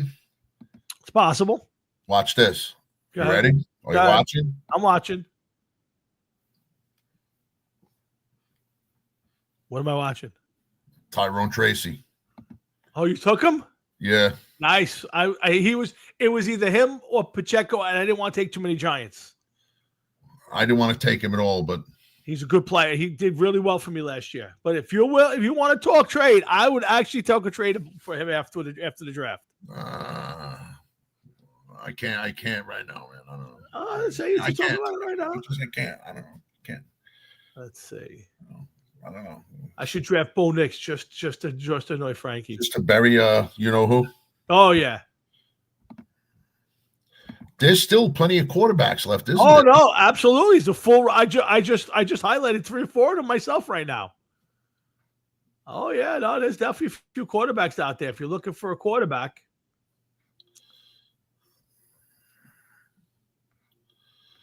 Matt's up. Jeff, you're coming up in 2 picks. You got an idea where you're going next? Oh shit! Look at that. No, I do, but I don't. That's me, isn't it? You are on the board on the clock right now, sir. All right, here we go. Jameson Williams. Good pick. Very good pick. Very good pick. He was on I've had him before. He was on my board. I went away from it, but that's a really good pick. I might go another quarterback right here. Grab another good one. There's a couple there. I got my eye on a couple myself. Yeah, I got him on. I got him in the queue. I'm up. I'm taking Baker Mayfield. Wow. Yeah, he's had the most touchdown passes in the last 3 years in the NFL. Yeah, quietly under the fucking gun. Very quiet. So I just grabbed him. I don't need Drake May at this point. I'm taking him off my board. Drake May's a good one to look at this year.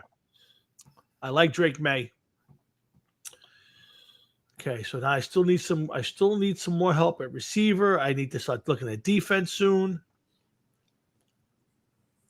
I don't want anybody from. I need a tight end, right? I still need a tight end. Yeah, I need a tight end. Let's see what I got here. Tight ends.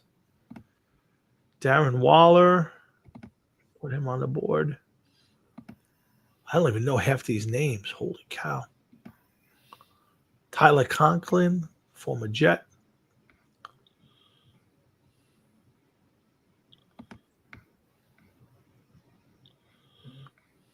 Yeah, I'm definitely going to have to make a move at some point for a tight end here. Yeah, I'm checking those out myself.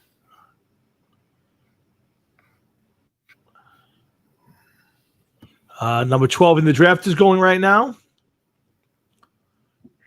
Wow. Can't take a Cowboy. Can't do it. Can't take an Eagle. Can't even take his Washington Redskin. I can't do that. All right, I got a bunch of tight ends on my board now. I need to take a look at. Let's see. I haven't looked at the defensive players yet.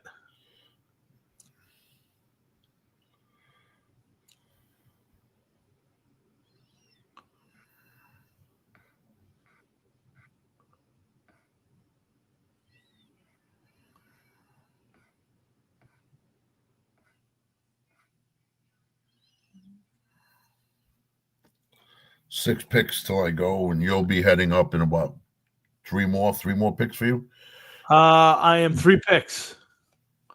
Wow, did somebody take the Giants defense? That's pretty cool. Yeah, it looks like somebody took the Giants defense already. You know what's cool? What? Getting Jamal Gibbs. Yeah, you fucking cocksucker. That was my pick. That was my guy. I was definitely going to be my guy. I didn't know. I know you didn't know. I didn't tell anybody. I was sitting there going, all right, if Gibbs drops, I said, hey, he may go, but if he drops, I'm taking Gibbs. So, who's my team sucks? That's Iggy Mo. Oh, okay. What's his name? Pittsburgh D.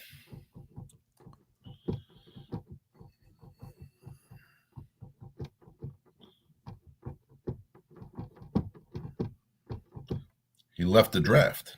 Who did? My team sucks, it says. Oh, really? That's what he says. That's what it just said. Oh, they joined the draft. Yeah. All right, I got to go tight end. I'm taking a tight end here.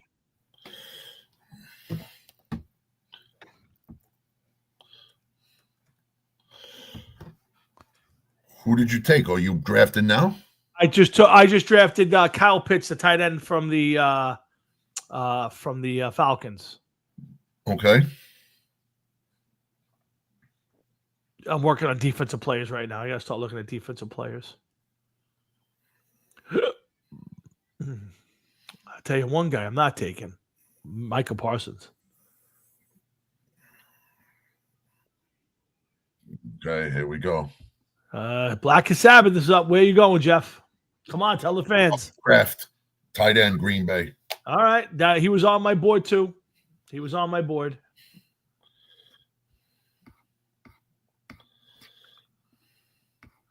Okay. Let's go all players. Let's see who's left here. What do I need? I got a tight end.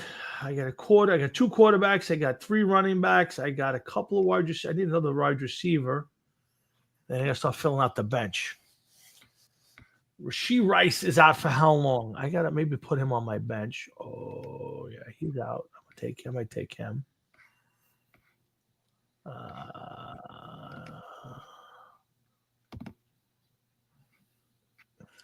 There's a lot of very quiet people digging right now. Everybody's looking. Cam Scatterboo. Got to have a Cam Scatterboo on your roster. Did I take Mike Evans? I don't think I took Mike Evans, did I? I didn't. Can't take 2 Buccaneers. Frank Jeffries drafted now. Jeff, you're 3 picks away, correct? Yeah, that's what it says. So did you pick your quarterback already? You took Lamar Jackson, right? I took Lamar Jackson, yes, sir. No backup yet? Not as of yet, no. Okay. Let's see who's available right now. So I don't love my wide receivers. Okay, Black Sabbath is drafting. Jeff, where you going? Tell the fans. I think I'm going to go quarterback, man. I think it's a good move right there. Yeah, and I don't want to do this one, but I have to. Matthew Stafford. Wow, you're a big fan. You're a big fan of the guy.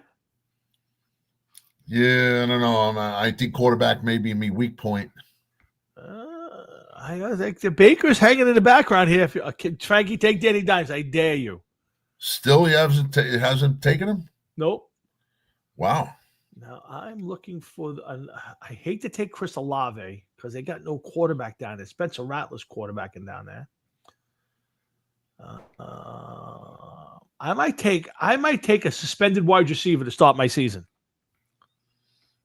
Well, I don't know if that's the smartest move, but can't be too bad, Or do I go What Chris? is he suspended for? He had some sort of off the field thing last year. Do I go Chris Godwin, Jordan Addison? I think I'm going.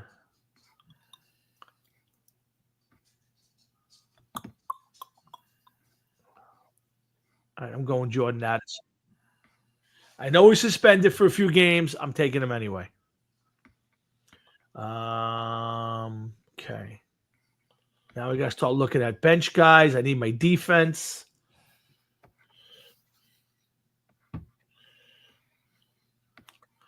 I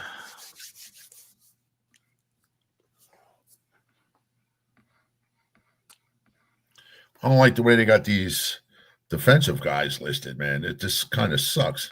Oh boy, you got to search. You got to go look. Oh, I'm searching.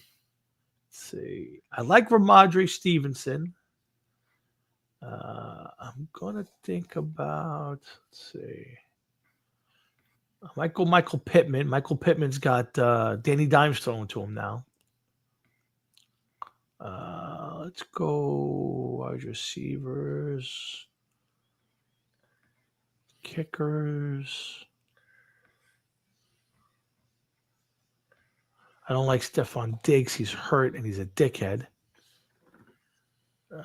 Juwan Jennings.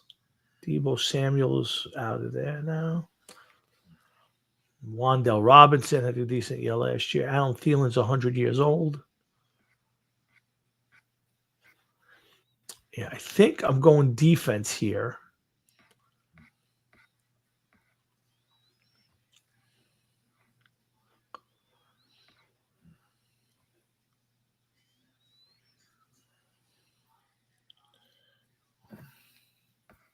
Oh, I wanted new. Oh, okay, my defense is still there. Running out of defenses here, Jeff. There's only a few left. Defensive players? Oh, defenses. There's a bunch of defenses gone.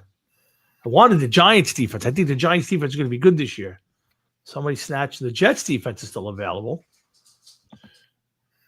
2 picks until my turn. Who'd you take, Jeff? Me? I didn't take anybody. Oh, that's right. It's coming the other way. I'm sorry. I picked before my turn. Yeah. I'm 2 picks. Okay, do I go in defense here? Do I go kind of a little bit of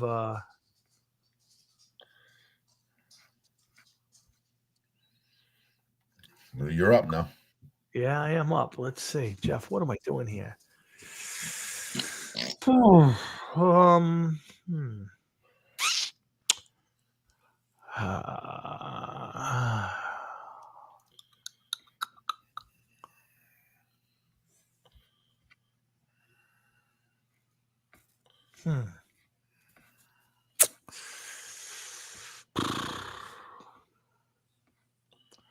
right, I'm going to just work on my bench a little bit. Chris Godwin Jr., wide receiver from Tampa. Now I gotta start going a little bit on the. I gotta need my defense, my defensive player, my kicker, filling out the bench. Kicker is the least of your problems. Yeah, no, of course. Okay, you ready? Go ahead. Here what we you got go. left, Sabbath? Minnesota Vikings defense. Nice. Good pick. I got to take a quick piss. All right, good. You got time? Oh boy, I hope I do. No, yeah. Panthers are up. No, you're picking in 4 picks. Hurry up. I'm coming back. All right. Panthers are up. Oh, I would have time. Oh, you're throwing me off, you motherfucker. Frankie's picking right now. Then you got two more picks. You go after this pick, you go. Then you got a long time. Make this one, and then go take your piss. I think I'm going defense here on this next one. Frank Jeffrey's stumbling right now. He doesn't know who to take. No, he has no idea. He's up against the ropes, man. I can feel it. Yeah. So pressure's on. He a once proud man. He's got nothing left. Catalano said never saw him move so fast. All right, Frankie made his pick. He took Aaron Rodgers. Wow, interesting. Rashee Rice just went. The underachievers are up. That would be Joey Dorada. Just took Quan Smith. Jeff is up. Yep, you're up. All right. Let's see. Who am I going to take? Fuck. I don't want to do this, but I'm going to do it anyway. Fuck it. Vita Vea, Tampa Bay defensive tackle. Bad move. Steel Yanks are up. Go take your piss. Hurry up. Yeah, but I got plenty of time now. Yep. Yeah, you got time.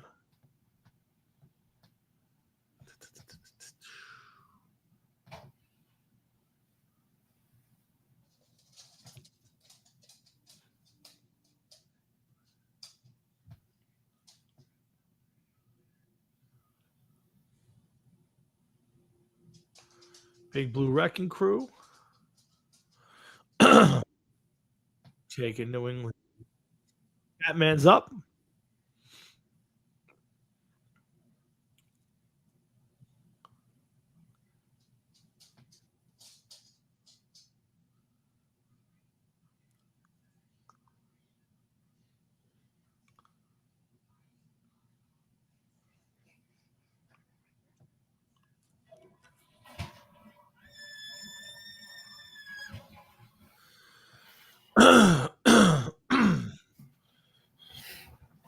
All right, I'm back.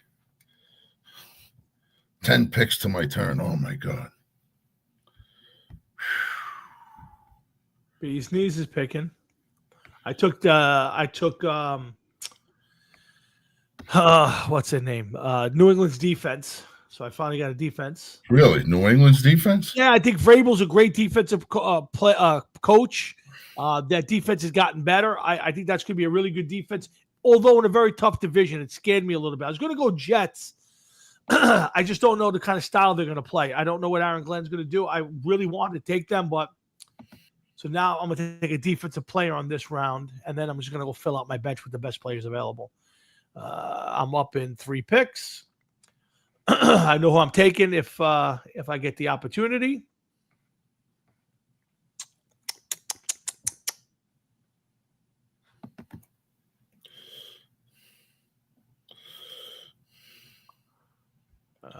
Let's see. I'm 2 picks up. Let's see. My guy's still there. I'm going to be a homer on this one, Jeff. I'm going to be a homer. You're going to say, are you fucking kidding? Jordan Love went to the Catman. I'm taking Abdul Carter. New York Giants #1 draft pick. Abdul Carter. All right. I had no choice, Jeff. You left me no choice. You took Jameer Gibbs. It ruined my whole fucking draft. All right. So now we just got to fill out the best players available. Brian Robinson, I just took from running back from he got traded. And yeah, it's a good pick. That is a good pick. Brian Robinson's a good player. I was a little surprised. Juwan Jennings, that's San Francisco wide receiver. Braylon Allen, the running back from the Jets, is still available. Justin Fields available if you. So I don't think I'll be looking for him.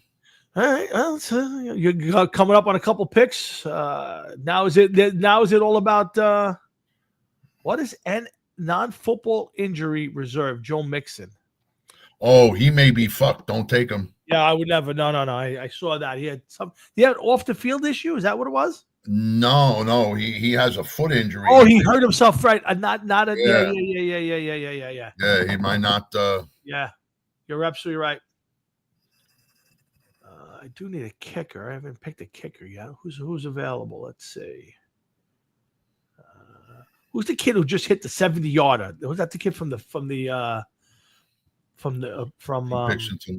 don't know. It was the kid 70-yarder. It was the kid from Jacksonville, I think. A kicker? Oh boy. Yeah, hit a 70-yarder in the exhibition game. This guy did me right a couple years ago. Ramondre Stevenson's a good pick. Yep, that's a very good pick.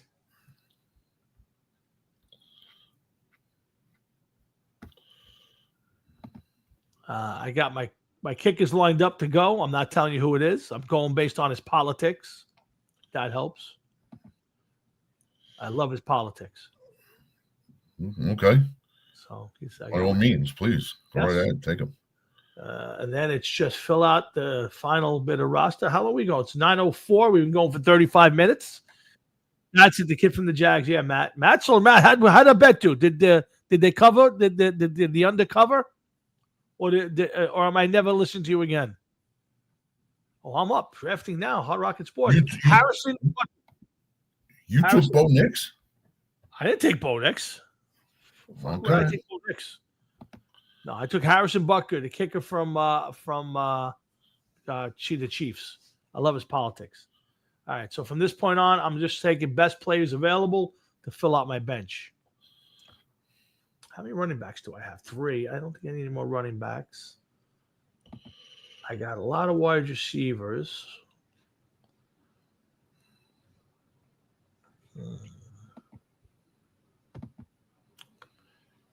I can't believe I may do this.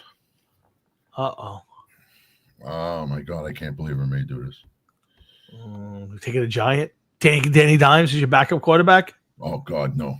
Oh, I love it. Take Danny Dimes, Jeff. Come on, you make me get all sweaty. Dude, if I make this pick, yep, I may never, ever in the rest of my life ever hear the end of this. Oh, you gotta do it now. Now you have to do it. No, it's definitely not Danny Dimes. It's somebody just as bad as Danny Dimes. It's not worse. Wait, you taking Russell Wilson? No, I would never take Russell Wilson. I'm going to leave this as a surprise pick. I'm pretty sure this guy is safe, and I could probably even take him last, and he'll still be safe. So who took Bo Nix? Bo Nix is drafted. It's not telling me who drafted him, though. Yeah, you should. I thought it would tell me. All right. Okay. I don't need another quarterback. I can use another backup tight end. That's what I could use. There ain't many out there.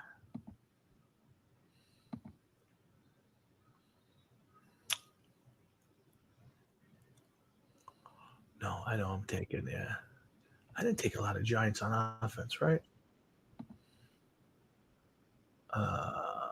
Boy. So Theo Johnson, tight end, New York Football Giants. That's what you just took? Yeah, I need another tight end as a backup. All right, I'm going for a backup myself. Uh-oh. It's going back. Yeah. Where is he going with this pick? This is interesting, Jeff. I'm only watching the bottom of the screen. I'm watching the bottom of the screen. I am definitely watching the bottom of the screen. Now, I got you thinking, like, who's this guy taking? What is he doing? Yeah, you do. You got me all a shiver. I don't know what my man is there. Should I take the full 40 seconds or should I make the pick? Well, you're killing me. So if you want to keep killing me, then here we go. Seconds. You ready? Good. Who's your pick? Oh my God! You really did. Holy! You should be shot. You really should be shot. Yes, you should be shot. You have ripped him apart for years now, and you just drafted him. What a disgrace you are! Oh, I have to end the show right now. I have to end the show. That's how bad that is. Oh my God! I can't believe you took him.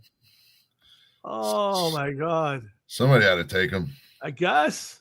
I guess. Oh my God, that's horrific. That's horrific. I guess I'll take a backup defense if there's one available. Let's see what's out there. Well, that's surprising that defense is still out there. That's a little surprising to me.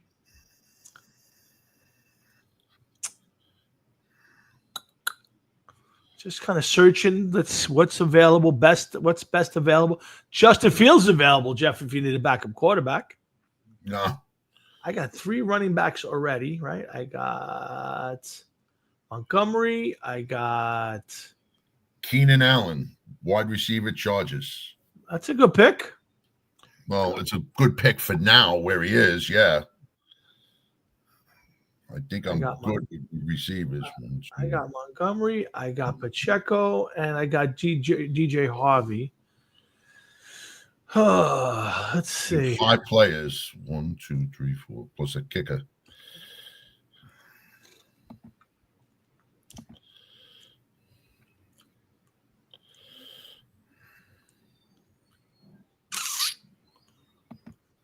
Rico Dowdell.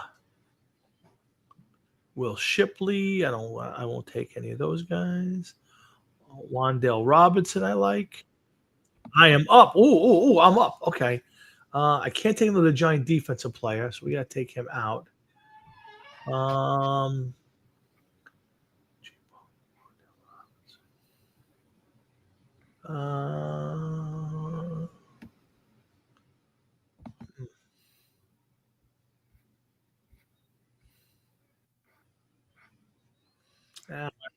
gonna go. I went Wandale Robinson, Giants. I'm not crazy about it, but I'm just filling out the roster a little bit here. Too many Giants. Not good. Yeah, I hear you. Too many Giants. All right. 11 picks to my turn. Oh my God. Goes quick. Guys are ripping them off here.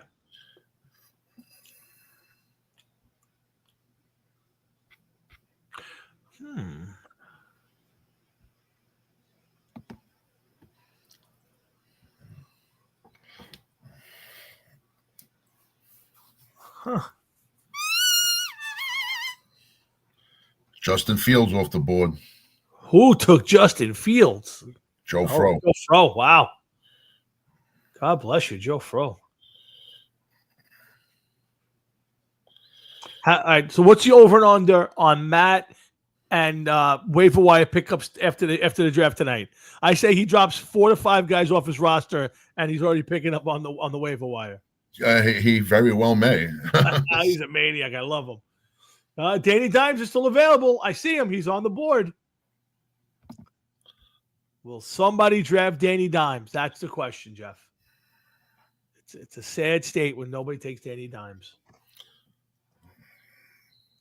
Well, I already took my ex-Giant quarterback in the night. You did. Yeah, I give you credit. You sucked it up and took Geno Smith, the legacy killer.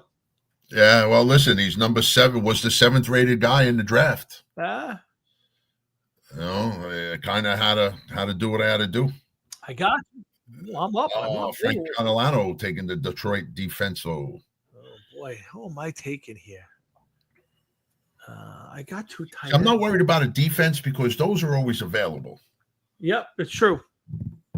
And after if your defense is doing good, after their bye, you just have one to fill in your bye. The whole defense ain't going to go down the tubes. That's all there is to that. I don't know who to take here.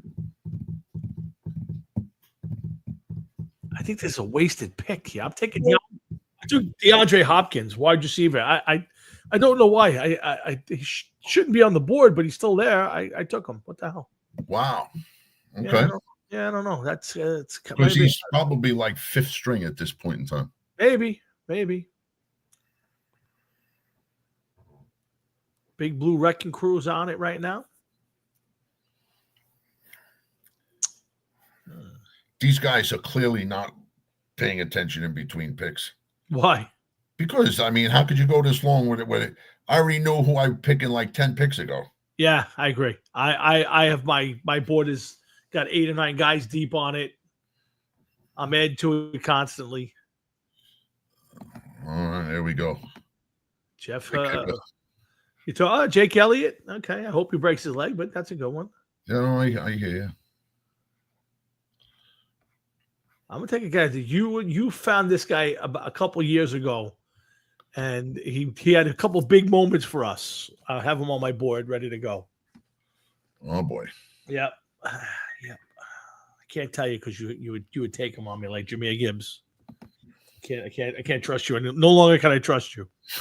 Dude, as soon as I made that pick, I heard the wind come out of your lungs, man. If I could have said, you know what, I'm gonna draft one guy and I'm going home. That's all I wanted. It's the only guy I wanted to draft. Oh. And I said, I'm not telling anybody. I'm not gonna even give a hint. Nothing. We played all those Madden games. I was the Detroit Lions. I never once said, Jeff, I'm drafting him if he's available. Never. And you broke my heart. That's it. The wind went out of my sails. Yeah, I did say Catalano. I don't like taking Giants. I think I got 3 on my roster. I got Carter. I got Theo Johnson, and I got Wandale Robinson. I took 3 Giants. I never like taking Giants. And Malik Neighbors, I got 4 Giants. Even worse. Oh, it's my turn. Oh yeah, Jeff's up. There we go. What'd you do? Julian Love. Good player. Seattle. Yeah, it's a good player. Well, there's right now. I mean, come on, we're picking off the bone as best. Oh we can. yeah. You're just taking what's available. I'm taking the guy, Jeff. You're gonna say you're right. He almost saved our season a couple years ago. This guy. This is who you're taking next. Yep. Yeah, I'm curious to see who it is. All right, Goodwin, Carter.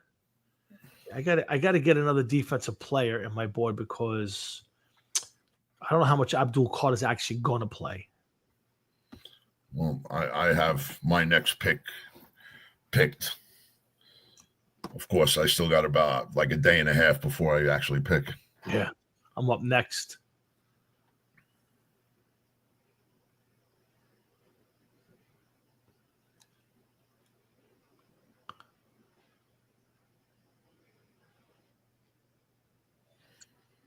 I'm taking Romeo, wide receiver, Green Bay. That's what you picked? Romeo Doubs. Why not? Wow. I didn't even know he was still in the league. Hey, he had 600 yards and 4 touchdowns last year. I'll take it. I'm just filling out the roster now. I need another defensive player. I think I'm going to go with this guy. Can't take another Giant, so I can't do that. I do like Joey Porter. Okonwo. I had 3 more spots to fill. Yeah, me too.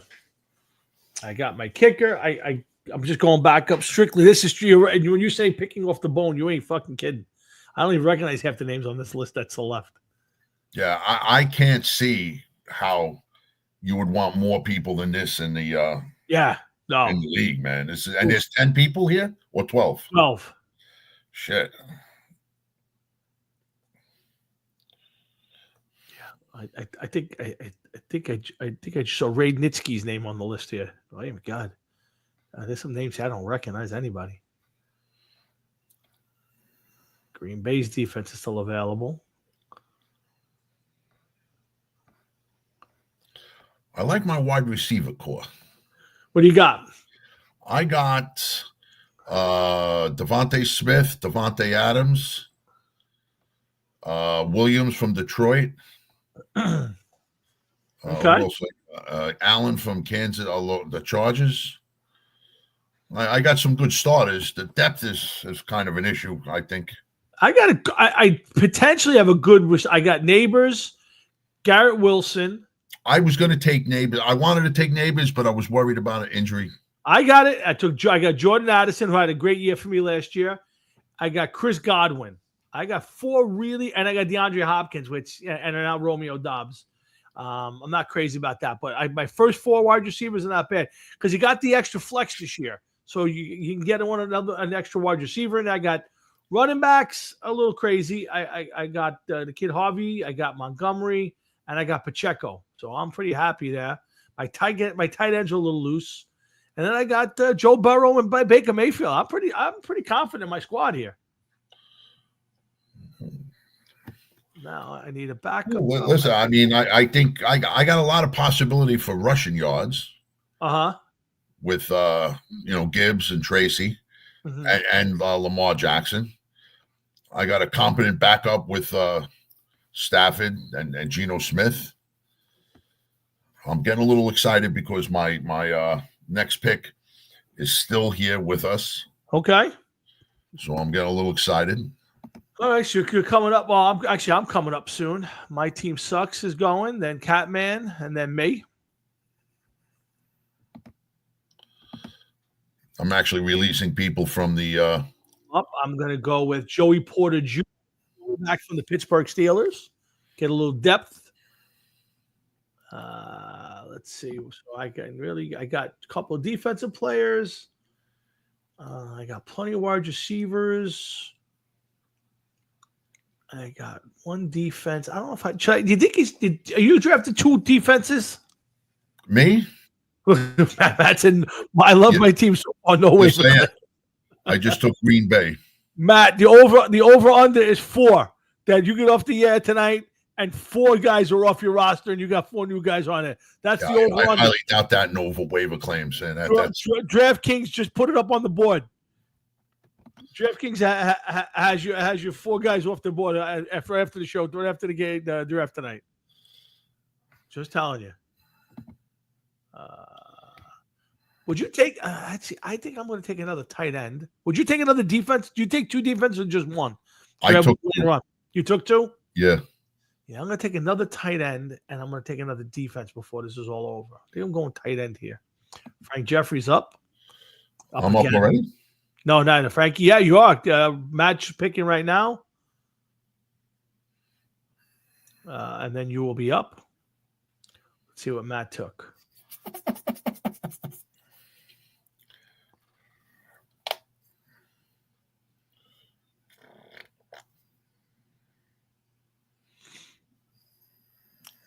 Matt's struggling right now. He's on the waiver wire. Yeah, that's the sad part. Matt's on the waiver wire right now. He's making calls around the league to see if anybody will make a trade with him. He's looking to trade back a little bit. Yeah, I'm taping the Nebraska game. I'll watch it after the show, after the draft. All right, we got half the bet. Hopefully Nebraska usually starts out with a W. Let's see. Matt just took Rashad White, Tampa Bay running back. Underachievers are up. Now Jeff is in on the pier. Jeff, where you going, Jeff? Come on. Byron Murphy, Minnesota cornerback. Okay. I got my man up in the thing. I'm going tight end here. I need a backup. I need another tight end. I got 2 so far. I'm going to take a third. I'm either going to go Darren Waller, who's a disaster, or Noah Fant. I think I'm going Noah Fant. See, Darren Waller is projected to have a better season than Noah Fant.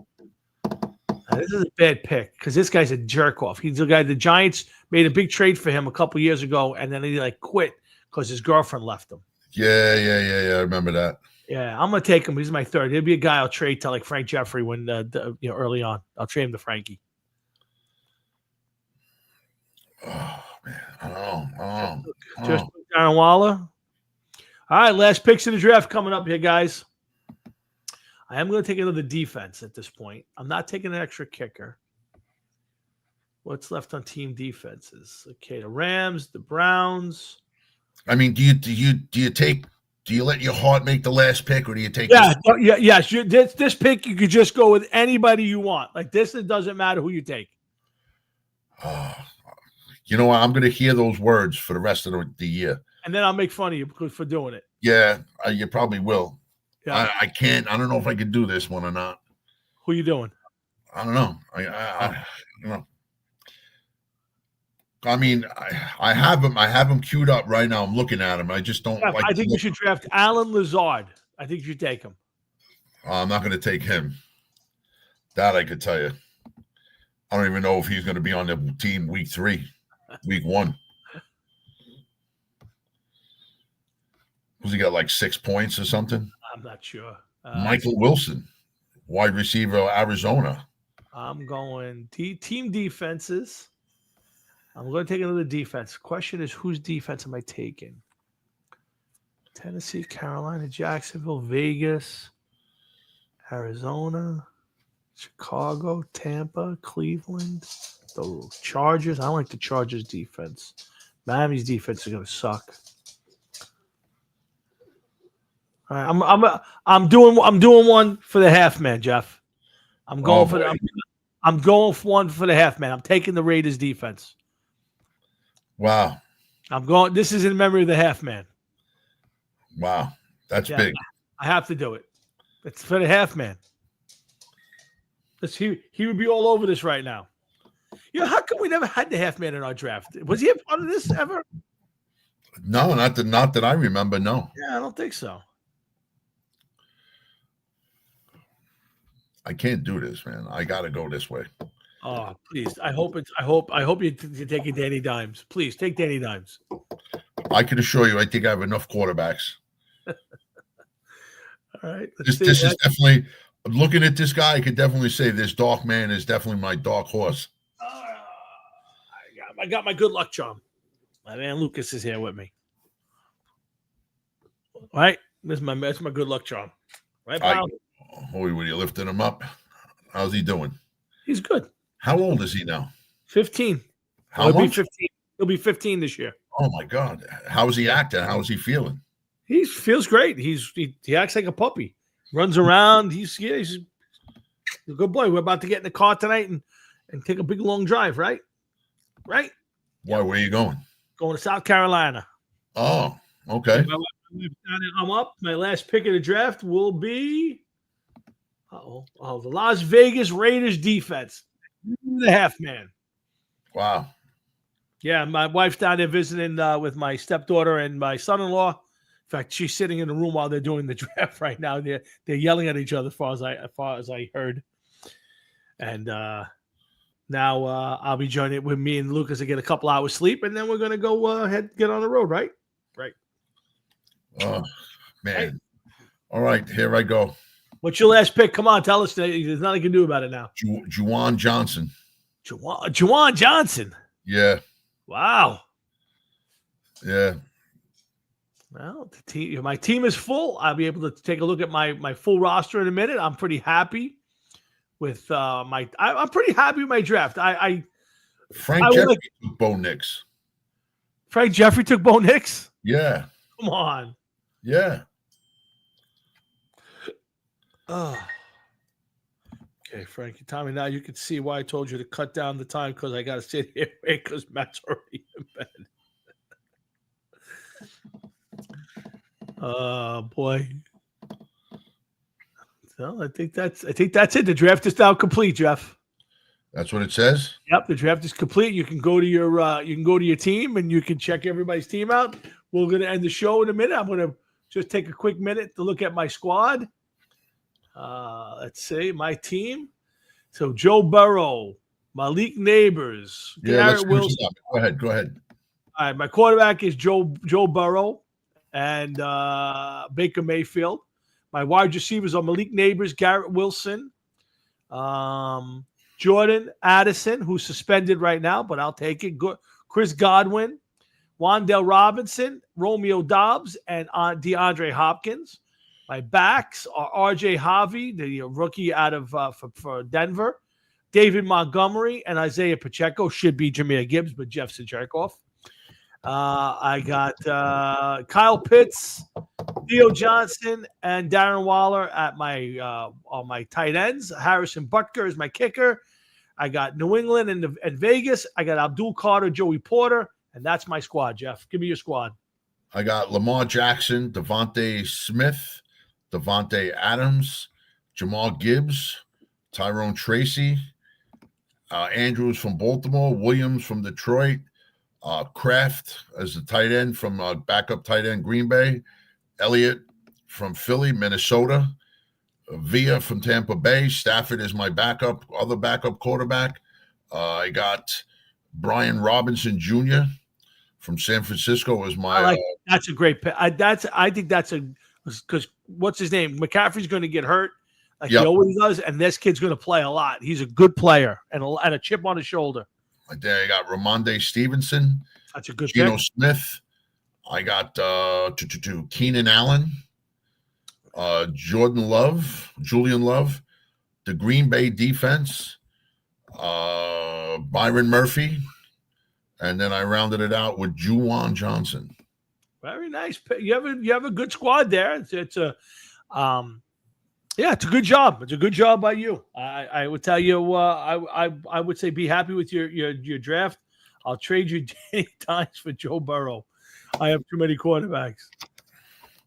Disappointed is you got the backfield I wanted. I wanted Jahmyr Gibbs and Tyrone Tracy in my backfield. That was my backfield last year, and I would have been. That's the backfield I wanted this year. Oh, listen, I Tyrone Tracy.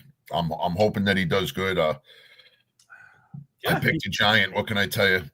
Yeah, a little surprising. More importantly, here's hoping that Jahmyr Gibbs wins Offensive Player of the Year, MVP, Super Bowl, everything. That any kind of trophy they could give him, Pop Warner. Madden, I don't give a fuck what it is. I hope he wins it all. I'll tell you right now, I was very disappointed. If anybody would have stabbed me in the back, I wish it wasn't you. If anybody would have stabbed me in the back, if you had said something and texted me off to the side, I couldn't do it. I figured he'll slip a little bit. I'll see Barkley go and Derrick Henry go. I said, maybe at 7, I got a shot at him. And at number 4, you broke my heart. Prescott and Penix, Worthy and Harrison, Ibuka and Rice. Kicker is Johnson, Barkley, and Wynn. Yeah, Matt, you got a good team. I'm going to go through all the rosters tonight. Not tonight. I got to go watch the game, but over the weekend I'll take a look at everybody's rosters. I might even put out a little preview review of the draft. I congratulate everybody on their draft. Everybody seems to have done well. In the meantime, we're going to end the show. I've got to do a couple things before I get to go to bed. So I congratulate you all. I wish you no success at all, of course. I want to win the league for the first time ever. And but in the meantime, Jeff, it's been a good show, a lot of fun. We'll come back next Thursday night and do it all over again. Next week, our NFL preview show. We'll go through the league, all football, ahead of the Dallas Cowboy Philadelphia Eagle opening night game. So, Jeff, thanks for doing the show with me. Oh, always a blast. You know that. And if you want to play, let me know if you want a quick one. You know what? You got a lot to do. Plus, you're going to be driving. Do what you got to do. Relax. We'll play later on over the weekend or something. All right, I'm around again. I will be able to play. I'm going to be playing it while I'm in South Carolina. So if you got time for a game, let me know. I'd like to let me know. I'll be ready to go. All right, you got it. Come on, Frank. You couldn't possibly take a Danny Dimes. It's not that I don't want to play. It's just if you got to drive, man, just go take some. Take a nap or something, man. I'm going. That's exactly where I'm headed. So, all right, guys, great. It's been a lot of fun. Listen, please be careful this weekend on the holiday. The cops are out there. Please do not drink and drive. You need to drive. If you need to be picked up, call Jeff. Although he stabs you in the back, so he might not show up if you ask him. So don't bother. In the meantime, please do be safe. Have a good, enjoyable Labor Day weekend. And come on back next Thursday night when Jeff and I get to do this all over again. So for Jeff, myself, and everybody here at Hard Rocket Sports, have a great night, a great rest of your night, a great rest of your week, a great weekend, a great holiday weekend, and a great next week. And Jeff and I'll see you next Thursday when we do this all over again. Have a great job, man. Later, man. Later, man. Bye.